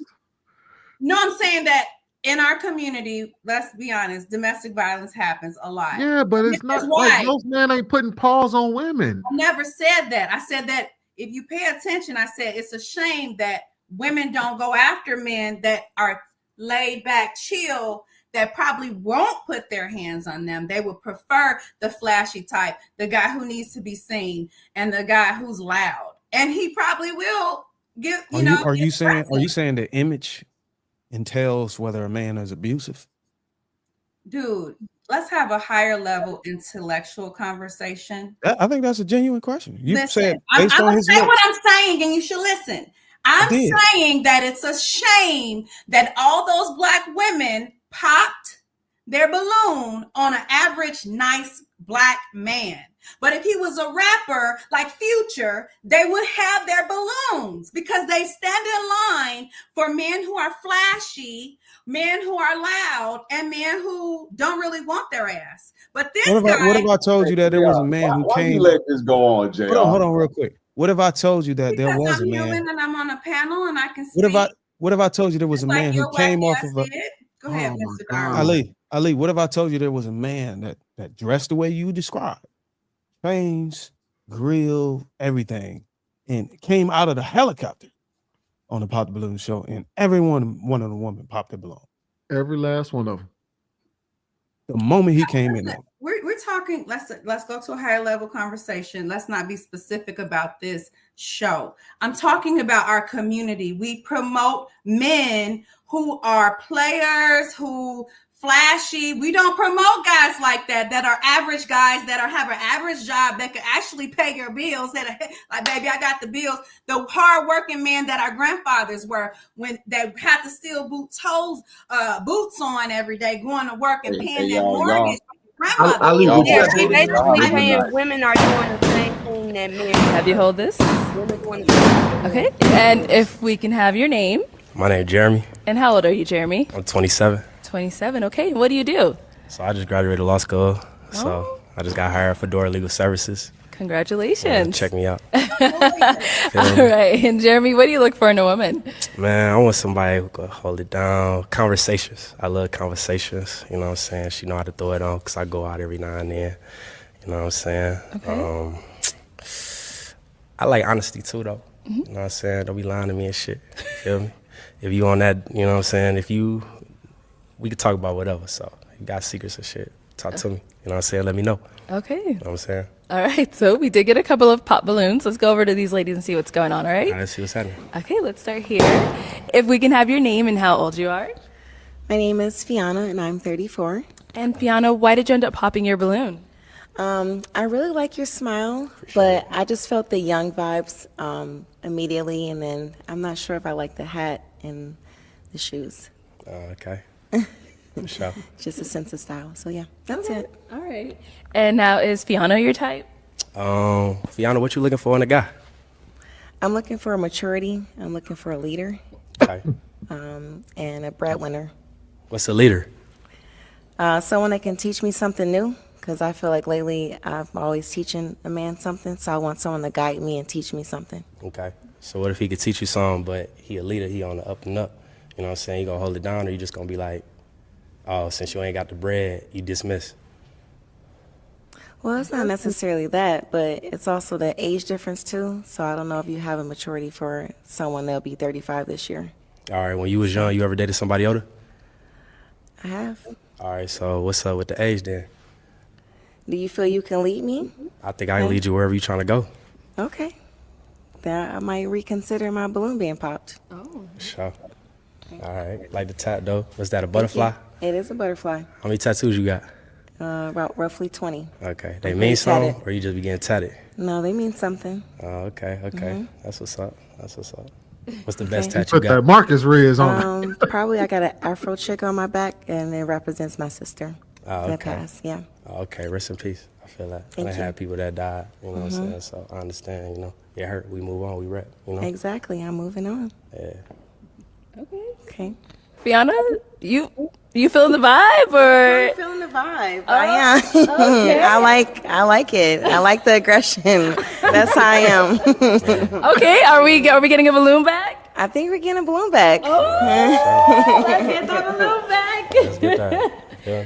Hey, red, my mom's favorite color too. Oh, okay. We're gonna be back for you. All right, let's go to our next lady. What's up? We can have your name and how old you are. I'm Sierra. I'm 27 as well. Okay, all right, 27 gang. Sierra, why'd you end up popping your balloon? I popped the balloon for the fit because I know we both got on the phone and he said dress to impress, and you wearing a hoodie, and it's not given for me. unfortunately. But honestly, I'm feeling the inside. Like, I like the voice. I like that you are interested in getting to know us. Yeah. I love your, like your swag, whatever you want to call it. Like, I like that. But it's the fit for me because first impressions are everything. And dress to impress, I'm about that. Okay. Like, style is not given for me. All right, I feel that. So first impression, right? So I what think else we you get see the on my point, hoodie? JR. DOF and a Okay. crown. All right, so All right, Dara. Go ahead, Dara. I think he's trying to say don't judge a book by its cover, right? Or am I wrong? No, he was right. He put that in white reds on it. But hey, I was gonna say, I don't know if she popped that balloon at the end, but sometimes you just gotta know when to hold them and know when to fold them. I would have walked like after all them balloons popped. I'm not even trying to see them. I raised up the first chick. I'm about to walk off. Because one thing that a lot of dudes can do is when you go down that line and you got to start talking to all the other chicks and finding out why they rejected you, and then you have to start trying to talk to all these other chicks. There was one chick that took her balloon back gonna be the one that pop and say, "I heard what you said down to the girl that rejected you." I would have folded like, "Hey, look, y'all already popped y'all balloon. I convinced this one to grab hers back. I'm about to get off this way." I feel like the biggest issue on these shows is that the women always judge based off a man's outfit when that's something that can be changed, right? Like what he wore Stupidest that reason to day reject is not somebody. that big of a deal. They don't even give them a chance to introduce themselves, to say anything. I would have at least let him talk. I like the fact that he was in law school, but if he had said one more time, you know what I'm saying? You know what I'm saying? Type shit, I would have popped my balloon. And he graduated, by the way, I tell you. He graduated law school. Right, he graduated law school and he said he had a job offer coming up. And it was like, okay, can we, how many more words That job or gonna help him vocabulary do you have? Yeah, that job gonna help. Because what is going on? Like, we can't say a sentence without saying, you know what I'm saying? You know what I'm saying? That would have made me pop my balloon. He did just graduate. He probably ain't got a job yet. And that's what I was talking about earlier. Like, this type of show, and this is in our community, is not helping us. That Zeus Network where women gotta go and audition to fight. They fight in the audition. Right, you gotta fight in the audition. And then I just saw somebody's got a broke nose, and she said, "I'm going to the hospital again." Like, do you like? Am I the only one that's waking up? Like, am I in the twilight zone? Here's a young black man came in a room, didn't even get to speak. Pop, pop, pop, pop, pop. These hoes will never even meet an attorney unless it's in a strip club. Like, let's keep it 100. These little hood rats don't have an education. She said they won't beat him unless it's in a They don't strip have an club. education because if you're an educated woman, you're gonna let a man. You're not gonna go by how he dressed because I could change. I know how to dress my man. I'm gonna buy all his clothes. I mean, not buy him. So yeah, I'm gonna be so back. I don't care about. We gotta get. I think it was the age. I don't think it was the fact. His No, outfit all of showed them his popped age. it, and it was one that And was they like- 28, and she popped it too. So okay, it's not the age; it's just that they didn't like that he wasn't flashy. He wasn't what black men represent themselves in the media today as, which is designer and flashy. But the millionaires are not wearing that, and the people with real money are not flashing it because they don't want to look like a target. They don't want to be known for their money, but broke people who aren't used to anything, that new money, that's what they do. So that's what those women are after, and it's a shame. That's why they probably won't get married. They're going to get a baby daddy, and this is our problem. We have to go more in depth on the character. Clothes can be changed. A bald head, we could go get you that little thing where the hair come back. Like, we could get you together, baby. I could take you to Saks with your card, on your birthday. I might get you something to revamp some things. That could be changed. I don't like shows like that. We coming on shows fighting for attention, broke nose, popping shout out to that. balloons. Hey, shout out to that Ali Dreams starter pack. Go ahead, Will. I know you're trying to get in there. You good? Oh well, shit. I guess if he ain't gonna say nothing, I know you had something to say. I think Shan been kind of quiet too. Swing, let that Shan get in there. Mine ain't that special, but I agree with the ladies. I think they didn't give the young man an opportunity because he was a nice looking young man. I could just tell, even though the hat was kind of low. It was the way he dressed. But when you say he was 27, he's 27. I don't care if you're an attorney or whatever. He's 27, you know. So I think that they popped their balloon, you know, far too early. But they do that all, like I agree with Ali says. They do that whoever said that. They do that all the time. You have to listen to a person talk, let them speak, and then you can, you know, because a lot of guys don't know how to dress. You got to go in there and help them a little bit. Be like Ali said with his, I peeped that Ali, you said with his card. Because you just like, I want to just say why, because I saw a little comment about that. I want to say with his card, because like, I mean, as a man, and I want to see your leadership. I want to see if you can provide. Sure, I can bring things to the table, and I'm a spoiler. I like to spoil. If we're committed, I like to spoil. You know, I like nice things. I like to get you something from Louis. I like to get you something from Dior. If I see that, you know, I like Mr. Porter, and that's an all man app, and I need to get off that because I got nobody better for it. But I'm just saying, like, I like that stuff, so I want that in return. So, you know, I don't mind revamping your wardrobe. That's easy. Yeah. I think it had a lot to do with him just being, I mean, he's young, and that's how young guys dress. You know what I'm saying? But I thought that they popped the balloon. It was very, you know. Here's the tripped out part. Like, this is pop the balloon. I get it. I get it that Arlette done told them to come up there dressed a certain way, or dress, what did she say? Dress to impress or whatever, right?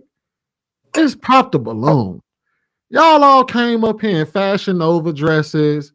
You know what I mean? Like, y'all look good, but like, come on now. Let's keep it a bean. Like, y'all not on the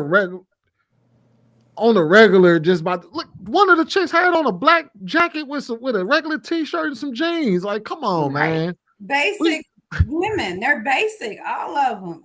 Most times they are all like, except for some, they got their body done. But what makes you special? That's a $6,000 special right now going on. Like, come on, man. Like, one of the chicks got up there. We just seen a chick. Everybody got it. Ali, not special. Like, what are you thinking?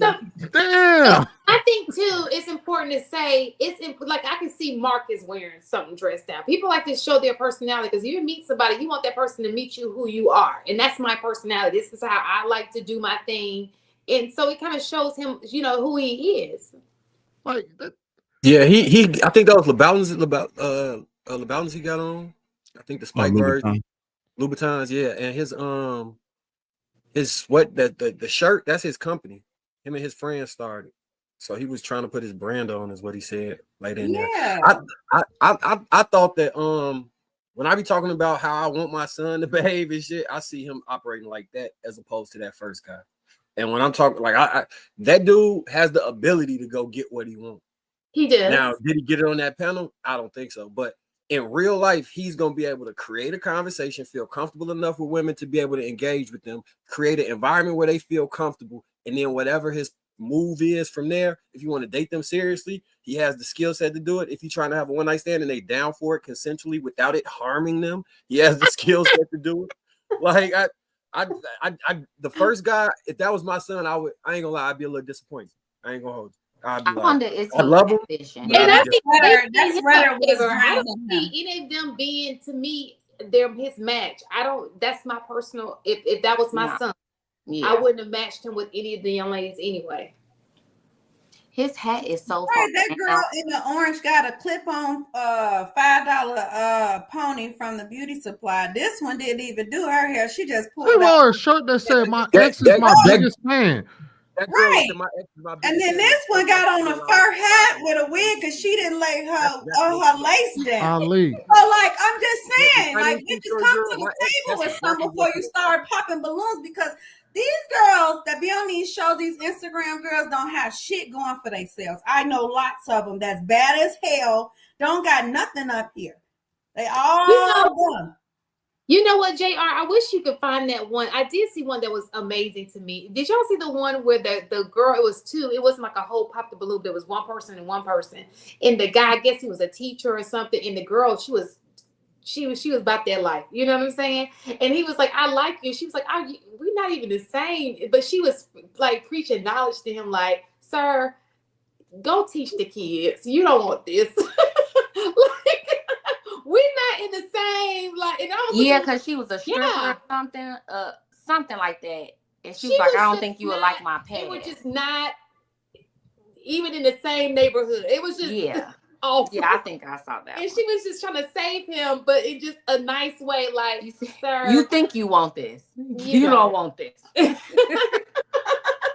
You're not ready for this. I'm popping my balloon based off looks. I'm popping my balloon based off what you say. And if you're, I'm a generous person. I'm a real loving and generous person, despite how I act on the panel. And that's all I would want from my partner, to be loving and generous and willing to go into that loving space with me, so that we could use that to support our dreams. I can help him reach his goals. I reach my individual, and we have something together. So I don't care about how men dress. But I think they asked them to pop their balloon based on how they dress, because I noticed when no women pop their balloon, before he could even ask a question, they go and tell the men, okay, go pop 3 balloons. And he like, can I ask a question first? They're like, nah, you just got to go pop 3 balloons just based on face value. Like, so I think they do kind of encourage them, like, hey, if you don't like what you see when you walk up, pop that balloon. It's not, and that's the reason why I said some of them, I just know my experience. I dated a young guy before, and if I felt like I was like that much older than him, it would have taken a conversation for you to actually get me to change my mind. Like, if you have experiences, and I've seen older women say that. I see other older women say that, like, I've tried dating a younger guy. I've tried this and I tried that. And even though he was nice, he had good conversation and things like that, he lacked the ability to lead. But yeah, after he said he graduated from law school and he's proactively getting an environment to where he can put himself in the position to lead, I agree. I would have took that into consideration before popping my balloon. But a lot of them popped their balloon before he even had a chance to say that about himself. Go ahead, Sweeney. I was gonna say there was another pop the balloon episode that I seen where the dude walked out there with, I think he walked out there with roses or flowers or something like that. And what was crazy was that I read the comments and a lot of dudes was calling him a simp.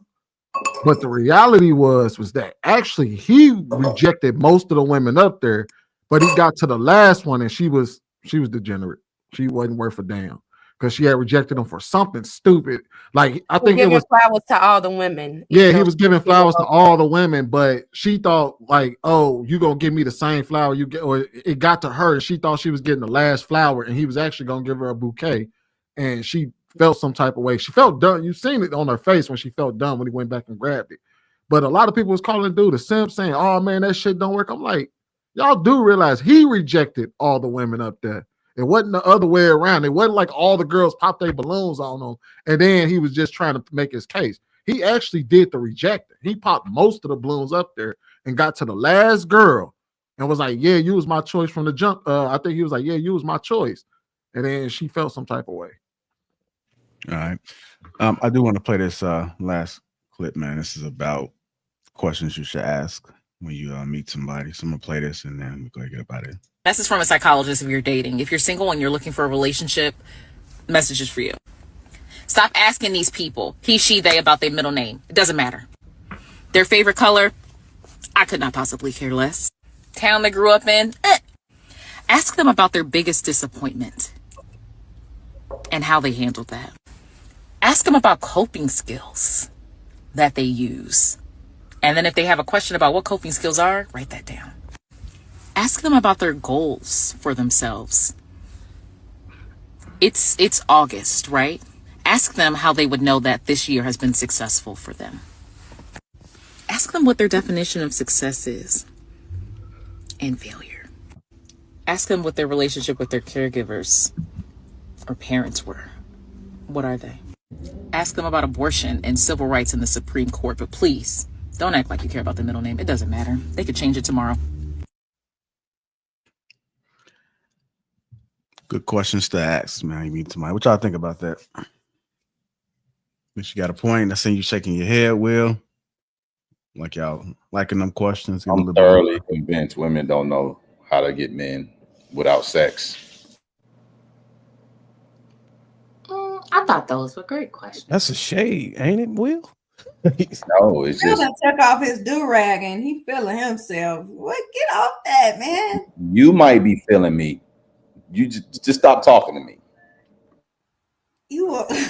We Will, do you have a problem with? See, this like school, grammar school. Guys do that to me all the time. Be I mean. have a problem with women who are overly aggressive and talk too damn much. Oh, no, She's you one of just them. like me. And Man, that's, I'm not saying nothing to you. that's You a keep shame. addressing me. So I was just listen. You've You insulted like me all night. You I like the way I accepted it. look. Okay, I'm moving on. It's evident because you wouldn't even be trying to bully me like you do. Yeah, nah, he don't like none of he ain't gonna like Oh, none of me us. a He just like him to hoe, agree all with that other everything he's stuff. saying. You just gotta And then agree with you everything. being Just agree mean, with like everything. for what? We talking about coming together, kumbaya. Jeez. Okay. So I think you could learn something about somebody from the questions. So like for me, I think what was the question? She said, what was his greatest disappointment?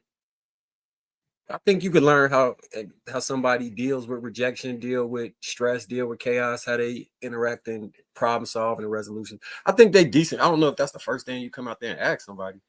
Maybe I don't know, but yeah, I think you could learn something from some. But again, that's for when you're actually actively seeking to be in a relationship.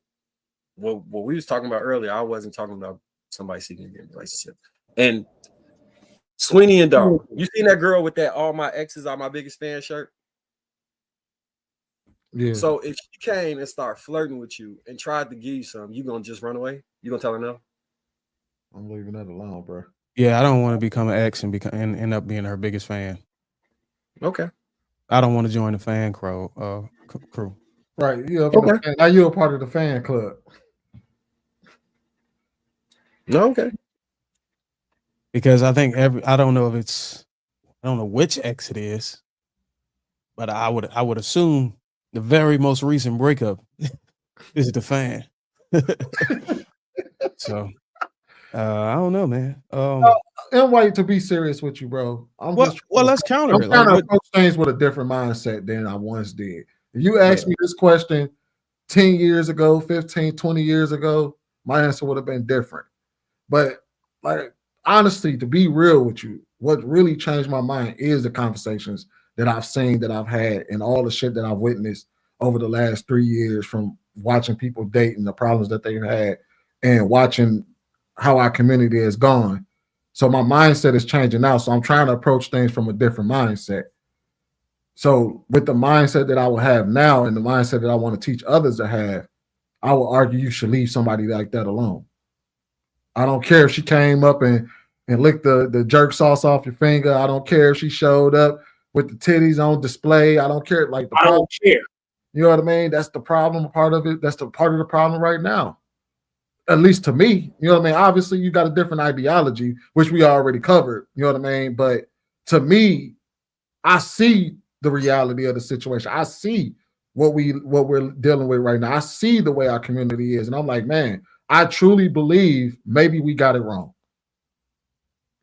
Yeah, for me, I just became closer and closer with my mentor and a bishop. And I think, I know me and Sweeney, I think I introduced you to him. Was it the other day, Sweeney? Mm-hmm. Yeah. So we had a long conversation about that polygyny thing. Yeah, so I became closer and closer with my bishop, and man, it's not even a matter of what society is doing. It's just a matter of what does God expect of me as a man, and it's just not even worry about society and just focus on that, because That's what's society. up.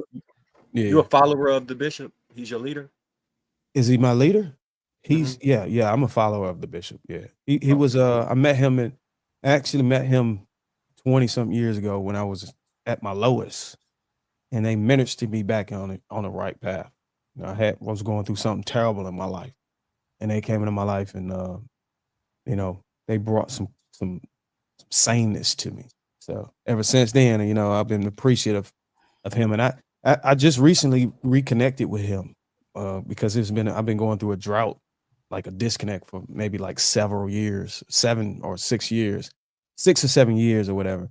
And I recently connected with him again and just started incorporating some of his teachings or some of the word into my life, and inevitably into the content I'm now making. So it's a lot of the stuff is starting to dawn in on me on how we talk about stuff, and I kind of had to make some changes. You know what I'm saying? And what I notice is a lot of creators like myself are kind of a slave to the ideology. If because they're getting a bag or a check from it.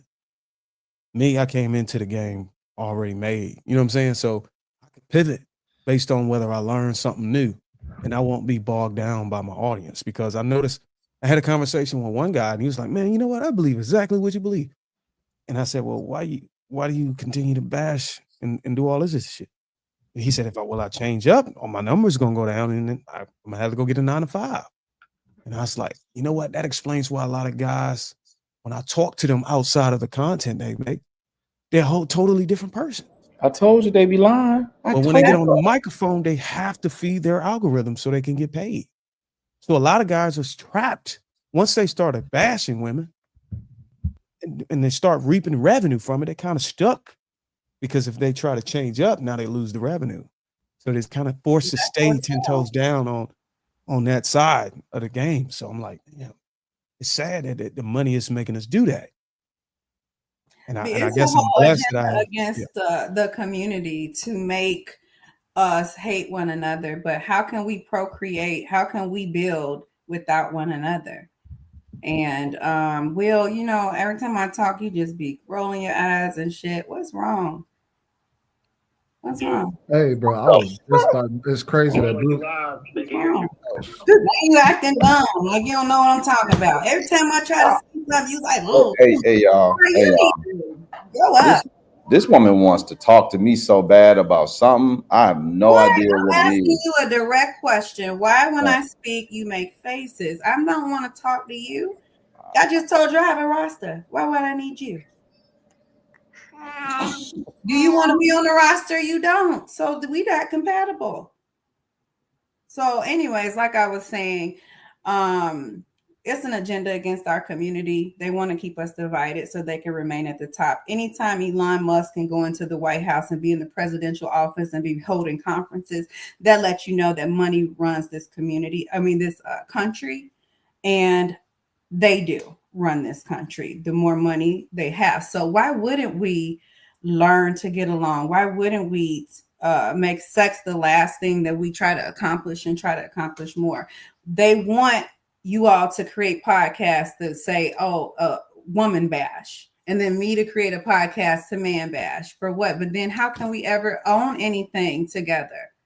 This is ridiculous at this point. So thank you, Darwin, for actually taking an examination of what was going on and changing the trajectory, whether you lose revenue or not. I appreciate that. And I'm thankful for that. All right, let me continue super chat so we get up out of here. KP JR, diabolical genius. Ali Dreams, my guy, question mark. Premier XL Breeding 49. Our women wanted to be equal to the white woman, and the white woman wanted to be like the white man. That's why our community lasts. KP again, $2 says, "He wake up, guess who's back? Coffee Date Killer." KP again says, "I think Ali Dreams is a acquired taste like pig feet." Big Ann 11 $10 says, "I got a bag of balloons, and soon as Ali or Dash start talking, I start popping." Thank you. Eliminate yourself. Thank you. Thank you. Thank everybody that's coming to the platform. You talking to me now? Hit that like button. Make sure you subscribe to it. And we got